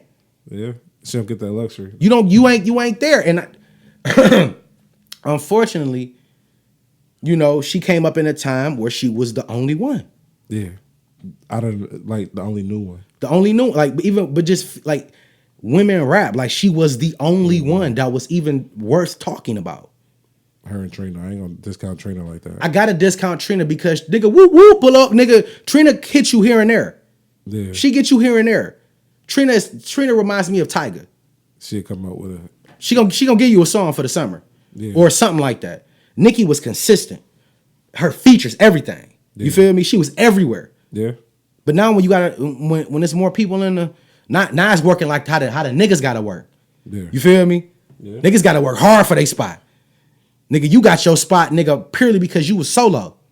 You was alone. Now you gotta work to keep it. And you mad because you gotta work to keep it. Yeah. You feel me? Yeah. Like cut it the fuck out, bro. Like I call that shit. She exposed herself a lot in that interview. In that interview, call that shit a spade a spade. I know motherfuckers that's ignorant as fuck. They gonna look at that shit and be like, "Oh, nigga, she," you know what I'm saying? Because you don't know business. I told you how I felt about her. I told you in that whole interaction between them, both shows. I didn't feel like she was intellectually stable as far as like, I mean, not stable. She wasn't intellectually adequate to go toe to toe with Joe Budden. No. You get what I'm saying? So she yelled at him. Yeah, so she yelled at him. Yeah. I mean, that's just what let's call a spade a spade. Yeah. She wasn't ready for that. She could, but she know it though. Like, not for nothing, dog. Rory Maul and Joe and even Park say, like, these niggas will come up with questions, bro, that you really gotta answer. Yeah. But because I know I'm going into a situation and I know, dog, he gonna ask some shit that I can't answer. Mm-hmm. Or put that shit in words. Even the question that she did try to answer, yeah, she couldn't even fucking answer them. Yep. With a bunch of ums and like, nigga, like, what the fuck? Like, she seems so uninterested in the whole podcast. She's not that person. She not that person. And that's okay. She's an artist. You an artist. I give you that. You don't gotta be, you know what I'm saying? But that's something that's a check against you. That's a check against you in my book. That's in everybody's book. I don't think so. If you can't do interviews, I mean, at this point, she can't do interviews. She can't, like, but you know that she don't. Yeah. She go on her show and talk her shit. But I think that's what sets her apart from like Cardi and shit. Because Cardi is what you call it, charismatic. Yeah. So when she do interviews and shit, even with her personality and her not being able to even speak proper English that good, it still comes out where you can see it's some like intelligence. Nigga, I just watched her interview with Bernie Sanders, bro. Yeah. And I'm not trying to play Cardi up against Nicki. I'm not trying to do that. Yeah. No. I'm speaking on the obvious. Yeah. You feel me? Those type of traits, you don't see that in Nicki. That was amazing. I watched Cardi B interview Bernie Sanders, bro. Yeah. She had real questions for this nigga. Real questions. Yeah. You know what I'm saying? I'm like, damn, like, you fucking go, Cardi. Yeah. It makes you like her a lot more because you can see that she trying. But I never not liked Cardi as a person. First, I don't know her as a person. Yeah. But the personality that she have, I like it. Yeah. I just looked at when it come to music and it being an art form. The songs sound good, but I don't know if you like creative wise. Because this is a sport. I'm comparing you. Yeah. I'm comparing you to the other person, which would be Nicki. Yeah. Nicki's skills is way sharper than yours. Yeah. You feel me? She just got a better personality. You just got a better likable personality. And that shit might change over time. Mm-hmm. Cardi might eventually become a whole bitch. You know what I'm saying? Yeah. It's possible. It's definitely possible. The more fame that she get and more money that she acquires, she can become a whole bitch. But I think the people that she got around her keeps her Cardi, nigga, from Bronx or whatever the fuck Queens, whatever. Not from the Bronx. Nigga, she's still Cardi from the Bronx, nigga. Yeah. That's still Jenny from the block, my nigga. Yeah. You feel what I'm saying? Yeah. Like, she not, like, she uppity, maybe. You know what I'm saying? She's probably still a smash some Captain J's 10-piece, nigga. You never know. Yeah. But back to Nicki. So, like I said again, I had a whole problem with all that shit. Problem. You want to hear some of the shit that, like, I got a couple small clips of shit that she was saying. That shit was crazy as hell, bro. If you threatening me to do your little, I'm gonna give you your, I'm gonna let you do you on your show, child. I'm gonna let you do you on your show, child. I'm about to go all the way back and let you do you. since you already got cussed out. But always know, you can't cuss out, you get in jail. But that was a recycled curse out. That's why I did cuss you out before, but nobody heard it. Nobody heard it. But nobody heard it. Like, I've been heard no. Yeah, you heard it when I cussed you out before. They need to hear none of that. Why not? But when you dissing me, child, the world gets to hear it, child. Hey, Mike. So how do that make you feel? Did that kind of it just said exactly what the fuck I just said. Yeah, that's what I'm saying. It solidifies exactly because it shows in the interview. She exposed herself a lot. Exactly. Like why? Like what's the point? Cause you Nikki? Yes. But you're not as big as you were. Mm-hmm. Keep it a buck. Do you got the ability to get back to that point? Now that's my second question. Yeah. You feel me? Mm-hmm. I think she does. Because she still has a seat at the table. But she got to work hard. Yeah. Get off all that. I'm Nikki. No, get off of that shit, bro. The competition too steep, nigga. Yeah, at this point. Get your ass in that fucking studio. Come up with some shit. We ain't even address her talking about Charlamagne and them. I got some shit from the Breakfast Club. They was talking man, fuck them niggas, bro. Like that shit was weak as fuck. You feel like they was dicks? Oh my god, no. You know what? And no disrespect to Envy of Charlamagne. When I'm saying fuck y'all, because y'all know that was some bullshit. Yeah. But I kind of feel like that they were being funny about the shit. Like, you know what I mean? Like trying to be funny. Like is it patronizing? Yeah. The situation. Nigga, I love her better more than you, nigga. Like come on, fam. Like, come on. Let's keep it a buck. Yeah. Y'all niggas is some barbs. Yeah. No. What's Cardi people? Oh, I don't know. The Bardis? I don't. Oh yeah, Barty. Are they Bardis? Barty gang. Barty gang. Y'all niggas Barty gang, bro. Y'all niggas Barty gang. Yeah, they fuck with Self. They fuck with her. Nigga, cut it out, dog. Like y'all niggas Barty gang, bro. But it was funny, but it was a cringe thing to watch. So in the midst of all that, Nikki said she had a few choice words about Charlamagne and DJ Envy. Jay, please play that up. I would just like to want you. It seemed like there was this turn on Nikki, where it was like people wasn't fucking with you like that, or people had something to say about you negative. Radio. Like, when did that happen? Like, what do you think was the cause of that? Well, one of the people who led that movement was Charlamagne. Mm-hmm. He teamed up with an ex of mine who knew he needed to hang on to me to get attention. Okay. He went over there and said many, many lies about me, and I couldn't say anything because I was in a relationship at that time, and I couldn't address that ex. Mm-hmm. That, like I wanted to. I wanted to be able to really defend myself. There was so many lies being said. But this is how this is the only way he could stay afloat, is by speaking on me. Mm-hmm. And there were powerful men in this industry who, whether they were getting a check, who whether they were just getting a pat on the back for it, mm-hmm. Thought, hey, it's time to get Nikki out of here. For whatever reason. And you got to ask them. Do you think people are just more opportune? It seemed like doing. No. So she blamed Charlamagne. Like I said, I saw it though. I feel like when Cardi would start getting them niggas jump ship quick. Yeah, they rode that wave. Nigga, we over here now. Niggas light work over here. You know why? Because they was fucking with Cardi before she got popping. Right. So they feel like they had more of a connection to her at that point than they did with Nikki. Mm-hmm. Because shit, Cardi being with Self. She was up there all the time. She was up there when she was on Love and Hip Hop. Yeah. You know what I'm saying? When her teeth was fucked up. Yeah. So at this point, like, I feel like they was a part of her rise. You get what I'm saying? Yeah. Or exposing her son. Yeah. So they got behind her. Yeah. Like in that, because they have more of a footing with her than they would with Nikki. Yeah. You get what I'm saying? So why not? I understand the play. But what I wouldn't have done is downplay Nikki shit in the process. Nah, I would be neutral. Promote her. I wouldn't even speak on Nikki if that's the case. If I feel like I'm riding with Cardi, you know what I'm saying? 100%. Nikki wouldn't even be played in none of that shit. It'd just be what it is. Yeah. I don't know. That shit just was a whole motherfucking mess this week with that shit, man. And if y'all feel free to comment on that shit and what y'all think about it. Like I said, I don't want to keep talking about the shit because it's old news at this point, but I just had to get that off. And like I said, we do propose that question. Is Nikki as big as she was 5 years ago now? Yeah. The other question is, if not, can she ever get to that point again? Yeah, can she get it back? Can she get it back? All right. Now, before we get up out of here, you want to end with the J? Yeah, I want to talk this Jay-Z nonsense. And I feel like, and the only reason I'm talking about it, hold on.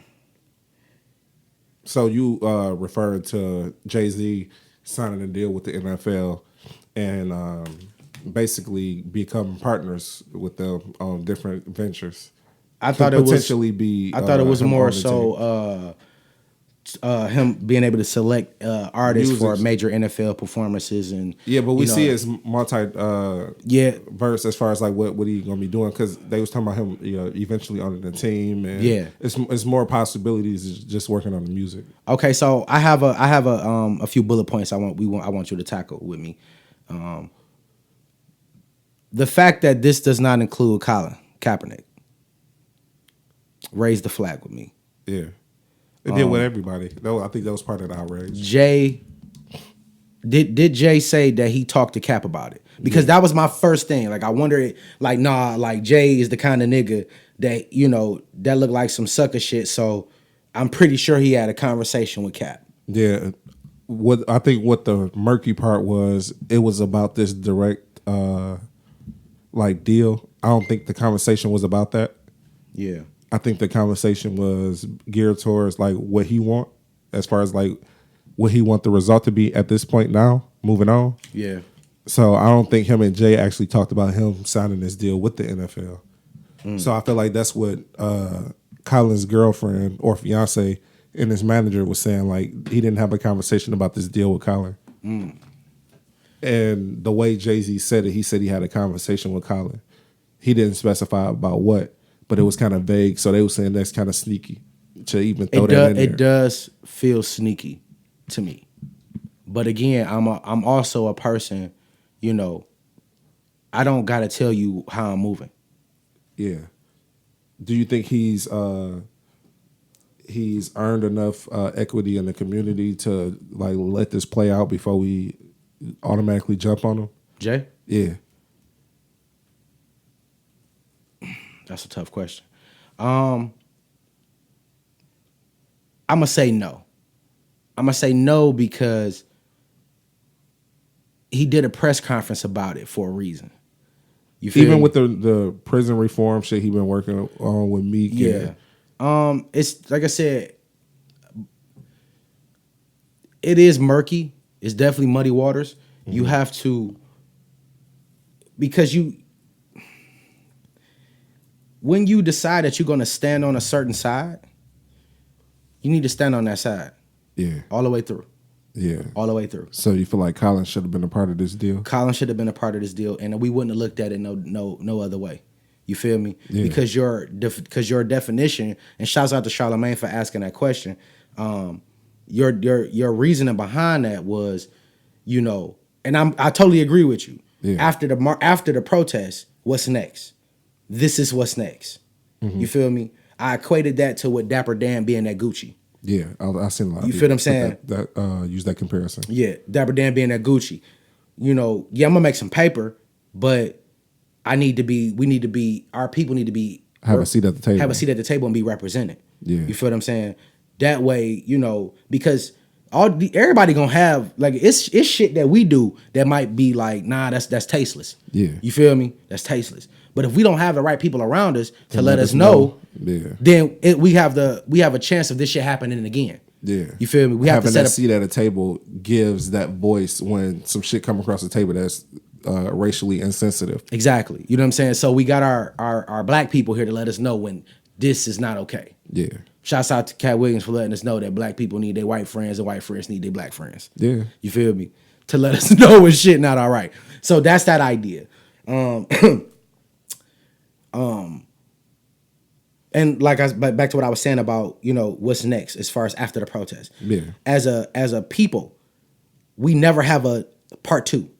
Yeah. Part one is the protest. And if anybody who know what protesting is, and I know y'all think protesting don't do shit, but protest sends the message of what we want and what we desire.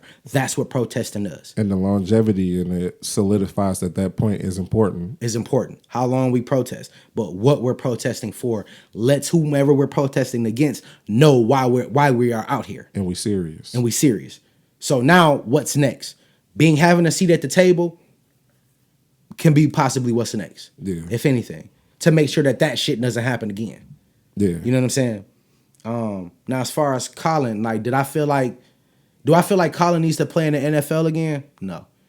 I feel like, I don't know what his lawsuit was, but what you mean? Like, cause he got some money. He got a lawsuit. He got a lawsuit against them for basically colluding to ice him out.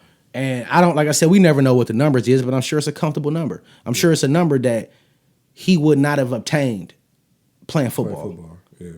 And I'm just gonna say, because I don't know what the number is. We've heard a shit ton of speculations. Yeah. You feel what I'm saying? His desire to want to play football, I get it. He's an athlete. He loved the game.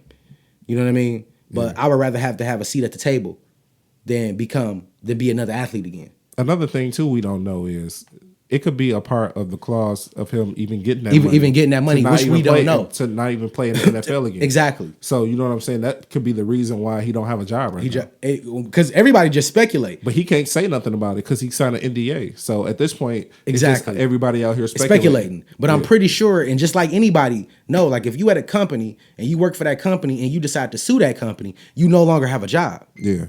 You can't work for me and have a lawsuit pending. Yeah. No, it don't work like that. Or win a lawsuit and be working for him. It don't work like that. Like, nigga, like, and I'm pretty sure after that, like, nigga, like, as far as with the NDA, like, I'm pretty sure he can't work for the NFL. Yeah.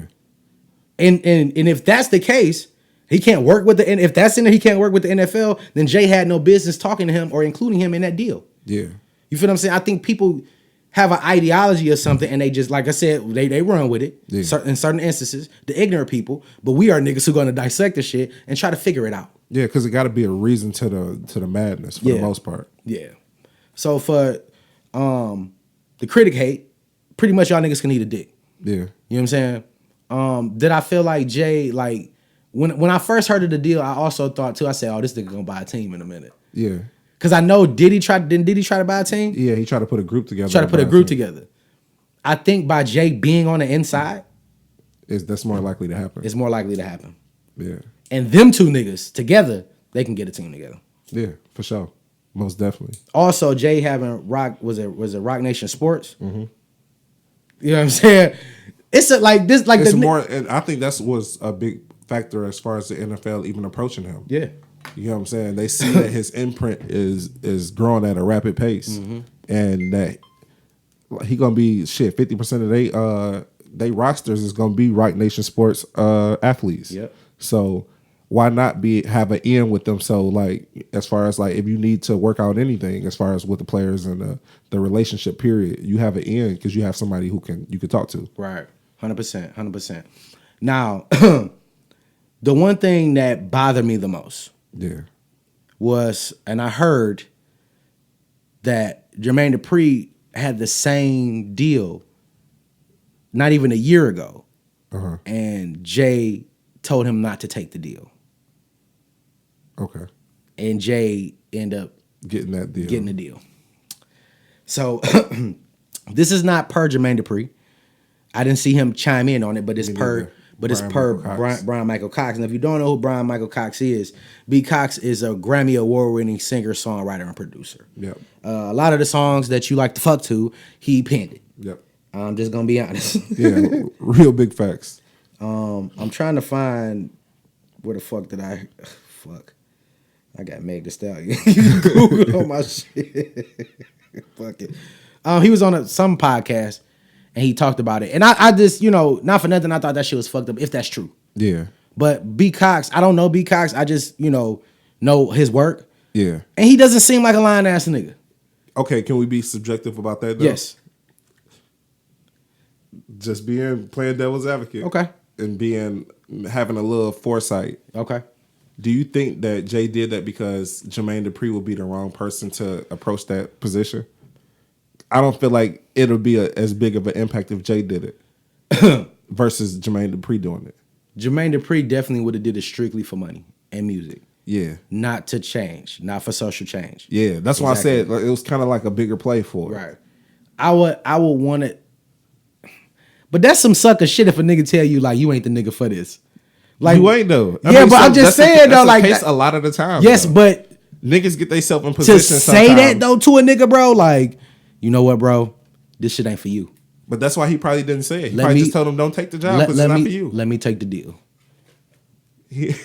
That's some sucker shit, bro. Like me saying it like that, bro, sound like some sucker shit. That's what I'm saying. It sound like sucker shit. But what I'm saying is, for the greater cause, definitely. Definitely. But I don't know, like Jermaine Dupri and Jay got a relationship, bro. Yeah.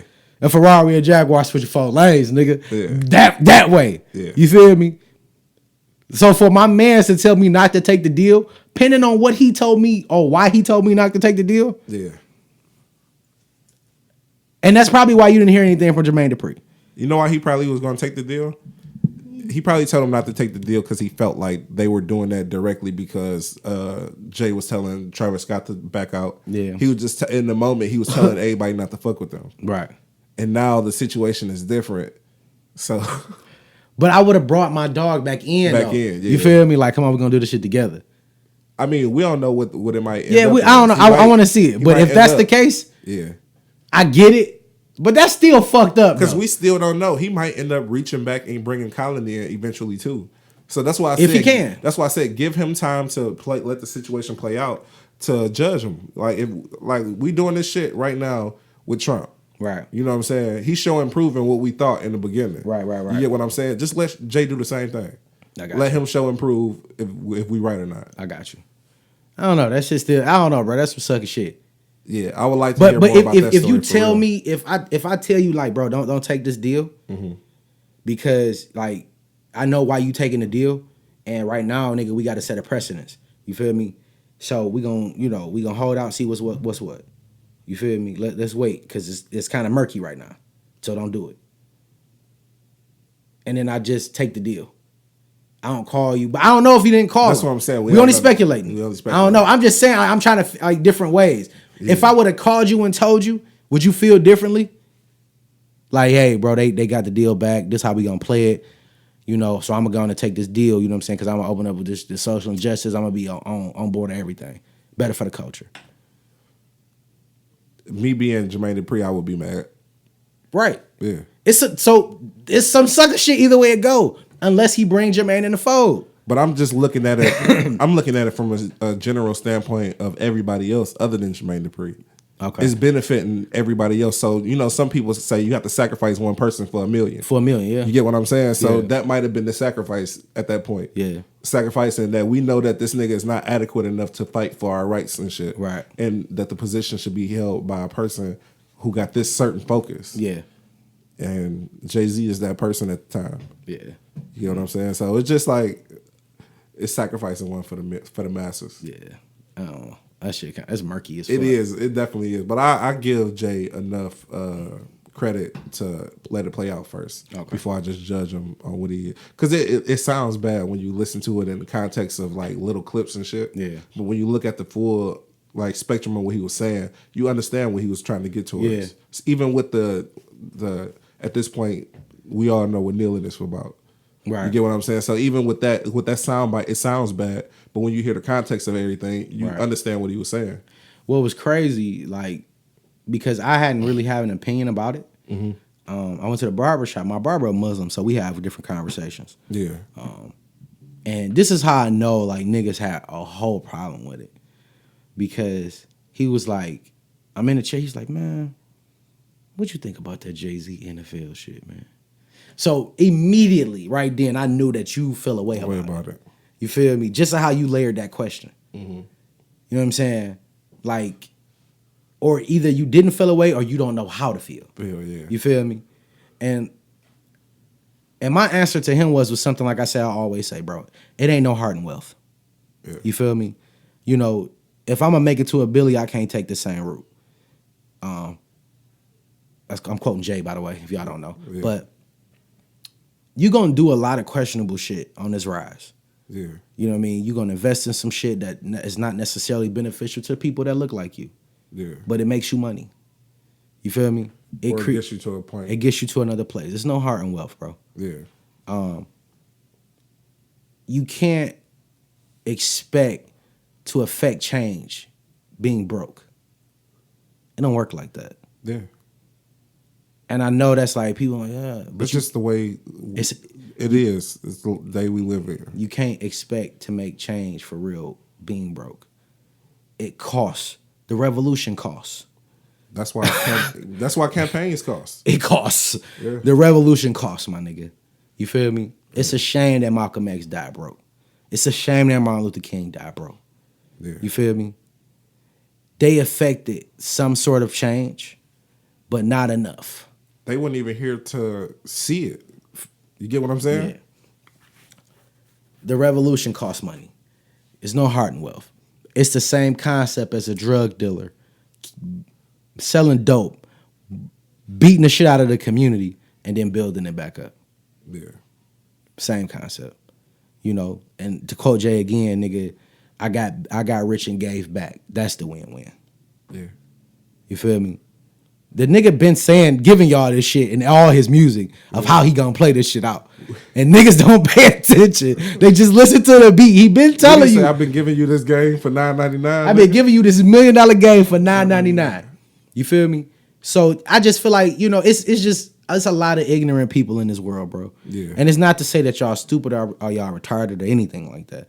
It's just y'all don't really look at that shit. Yeah. And I know it's difficult when you got $30 in your bank account, but this nigga got $300 million in his. I know it's different to look at. Yeah. You feel me? It's gonna be a lot of questions, especially if you ambitious and you chasing that shit. It's gonna be some shit that come across your desk that you know it ain't right. It's those sacrifices you might have to make to. But I got it. I'm gonna put some bread in this so I can affect change. I'm gonna kill to build. Yeah. You feel me? I mean, it's a method to my madness in the way I think, but that's just how I see it. You feel me? Yeah. Like, in order to start a new system or implement something new to help people, I have to destroy the old one. Yeah. You know what I mean? Yeah. That's just how I think. But though that's our opinion on the Jay-Z NFL massacre. That's what it felt like, though. It did, bro. Because I never see Jay-Z on that level as far as like being criticized. Yeah. Like, it was surprising. A lot. It was surprising for him. Because, like I said, he got a lot of equity in the game. Yeah. And people, they trust in him. They trust him. So, for it to be questionable at any point makes it look bad on him. Yeah. But that's why I say it might be a method to his madness. Like, just let it play out and see what's up. It's funny because people just be like, Cap, Neil, NFL, don't want him to play. Jay-Z doing the deal with the NFL. That's how it look. That shit look fucked up. Everything is mutually exclusive. It's mutually exclusive, bro. Yeah. You feel me? Like Cap not playing and Cap what he was kneeling for is two different things. Yep. You get what I'm saying? Yep. 100%. Two whole different subjects. Nah, it was those things spawned circumstances. Yeah. Or each thing created another thing. Yeah. You feel me? Yeah. Him kneeling created that animosity in the league and in society. Yeah. And that created him not being able to play. Mm-hmm. Which created him the worldwide spark in an NFL ban.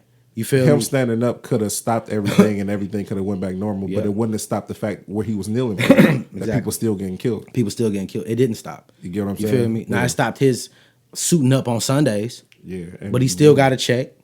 You know what I'm saying? Because was on some sucker shit. Mm-hmm. You know what I'm saying? And you don't know what that contract discussed. He can't even. So all the numbers that we say, he can't talk about it. So I'm assuming that number got to be higher than a motherfucker. Yeah.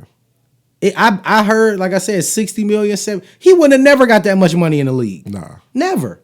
He was decent. He was a backup. He wouldn't have never got that much paper. Yeah. I believe that too, bro. You know what I mean? But yeah, so that's our synopsis on that. Yeah. Now, what's our time like? 2 hours and some change. Ooh, shit. Because I really want to talk about this good girls bad guy thing. Okay. You know what I'm saying? Because it was just very interesting to me. The clip I was playing you earlier. Yeah. All right, so I was on YouTube, and let me see the thingy. Okay. Where's the thingamajig? I was on YouTube, and it's this guy, Prince Donnell. And I think I seen it on Facebook, too. And he was talking about, girls picking bad guys. Yeah. And I just feel like we need to give, a little bit on it. So let me play a little bit of the clip before, Yeah. Like I was asking, why do the good guys ever finish last? Why do the girls go after the bad guys before they decide to pick the nice ones? Because some women not yet mature enough to want one. They're not yet mature enough to want a thorough dude that's disciplined, that's reliable, that has a level of respect for himself, and he sees the future and not playing around right now in this temporary game. You feel what I'm saying? And before I even go deeper into that, I just gotta let all of my men know that's even watching this right now is that it ain't nothing wrong with you, King. Like, I know a lot of dudes out here that's great men. Like, they want to take care of their families. They got a great career. All right. And hold on. So I just want to. That's just a little bit of the shit that we sent. If you want to check it out, it's on WorldStar. Yeah. The caption of the videos, dude speaks his mind on why some girls go after the bad guys before they decide to go after the nice ones. Yeah. And I had a brief conversation with one of my scholar homeboys. And he, when I said it to him, because he's like one of those guys that you call a good guy. Yeah. Got his degree, got a nice job, got his own shit. You know, he not the freshest nigga in the world because he don't care about that kind of shit. Yeah. You know, he don't got the nicest car because he don't care about that kind of shit. Yeah. He talk about stacking his bread, building his empire, that type of shit. Yeah. But he's single. And it's hard for him to find a woman. Okay. You feel me? And so me and him had these conversations all the time because he's a nice guy. And, you know, and I believe that nice guys don't finish last. No, they don't. At all. Because it's a marathon. It's perception, too. It's our perception. You assume that because a man, you know, doesn't have a slew of women, that they're not happy and not flourishing in life. Right. No. But when I told my homeboy that shit, the first thing he said, it kind of blew my mind. Because he referred to bad guys and good guys. And he said, ultimately, women are attracted to their inner ambition. Okay. So the women who are attracted to bad guys want to be bad girls. Yeah. You feel me? Like, it's not like, you know, that's just because I've seen plenty of women that I don't know what it is. This nigga he guns shoot niggas and shit like that. They be attracted because that's what you want. It'll be like that through their 20s and then they turn 30 and they don't want that guy no more. It's funny. Yeah. I thought it needed a conversation because I don't want, because I'm glad that Prince Donnell was, you know, able enough and articulate enough to convey, you know what I'm saying, and talk to people about that shit. But nice guys don't finish last. I am experienced in being an asshole and know that works. Mm-hmm. You feel what I'm saying? And that's just a tool that I used to use because I know women, they like that kind of shit. Yeah. With those type of women. There are different variations of women. Mm-hmm. Unfortunately, the women that are quote unquote physically attractive, it's a certain type of nigga that they desire. Yeah. And if that's not you, you turn into that nigga to reel them in. Yeah. You feel me? All my fellas, and it's nothing against women. This is what I believe. It's not a fact, but I'm open to debate it. Yeah. Men choose women. Men choose women. Let that marinate.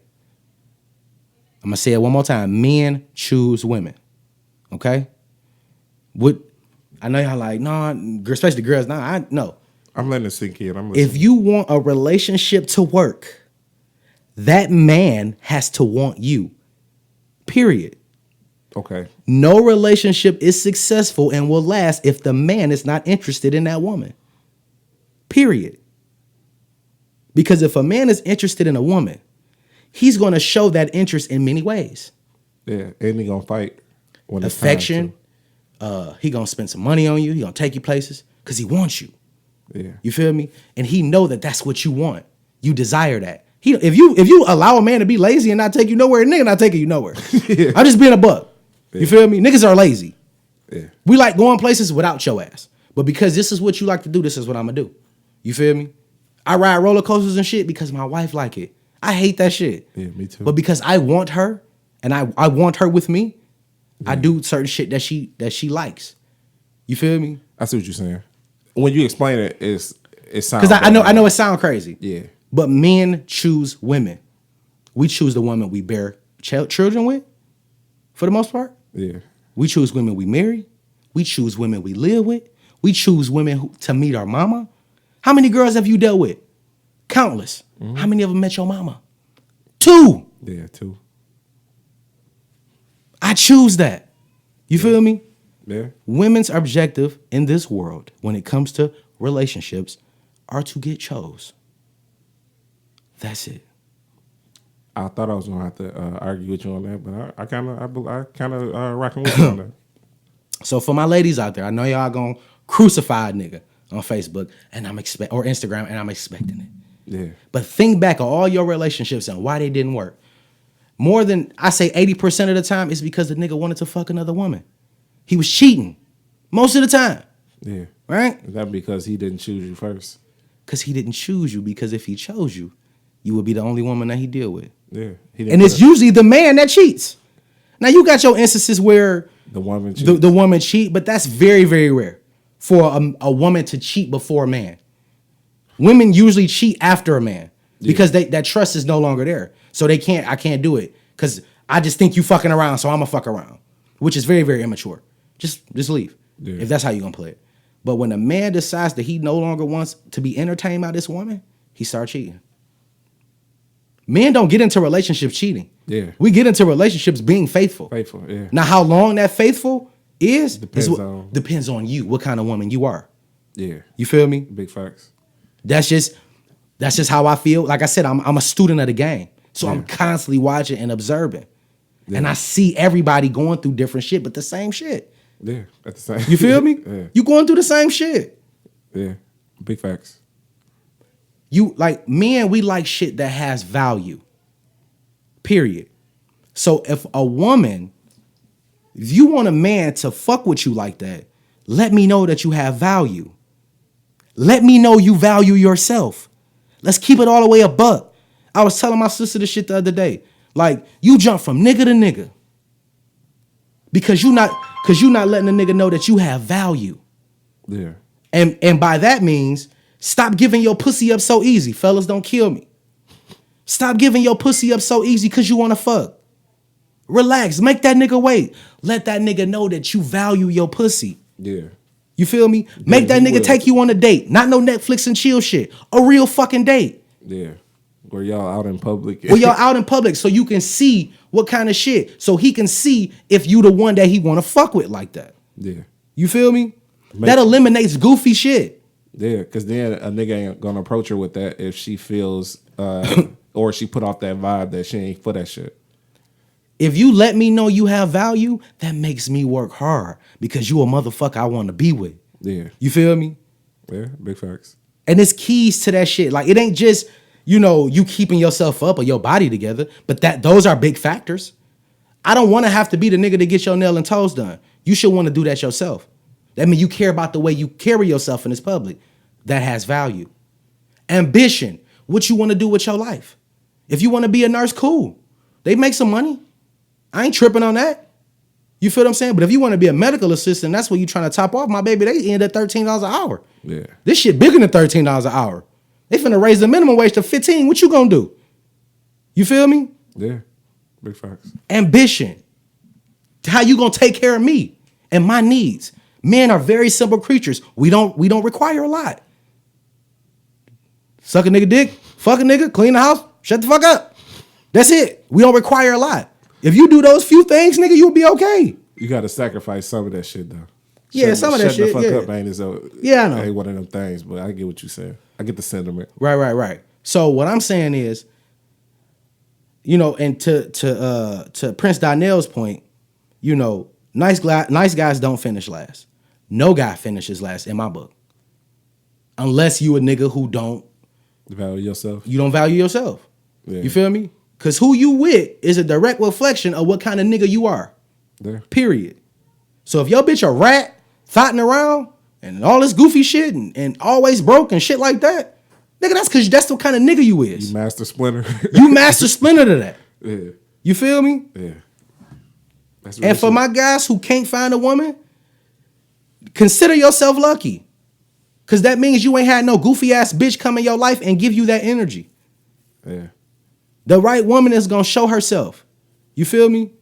And when you let her know that you chose her, nigga, It's endless possibilities. It's endless. Women like to be chose. That's why they dainty themselves a lot. You feel me? Women will tell you in a heartbeat, oh no, I look good for myself. No, baby, you look good to turn them heads. You like to be chose. This is my job as a man to choose the woman. You feel me? And I know y'all like this nigga tripping, but realistically, name one relationship that you had that was successful and that lasted. If the dude wasn't interested. If the dude wasn't interested. Yeah. It's real shit. And we can get the fuck out of here on that one. Yeah, I thought I was gonna argue, but I got you, bro. I'm a G with this shit, bro. I'm a G with this shit. Yeah. You came in hot with the original statement, but you kind of cleaned it up with the explanation. That's clickbait. There you go. There you go, for sure. That's clickbait. This has been another episode of Wordplay the Podcast with your host, Drake Parker. And your other host, Big J. And we are done. Not done. We got refills this week? Nah. Some refills? We ain't got no refills. We ain't got no refill, so we done. We done. Episode 78, nigga. Send them songs, nigga. Yeah, for real.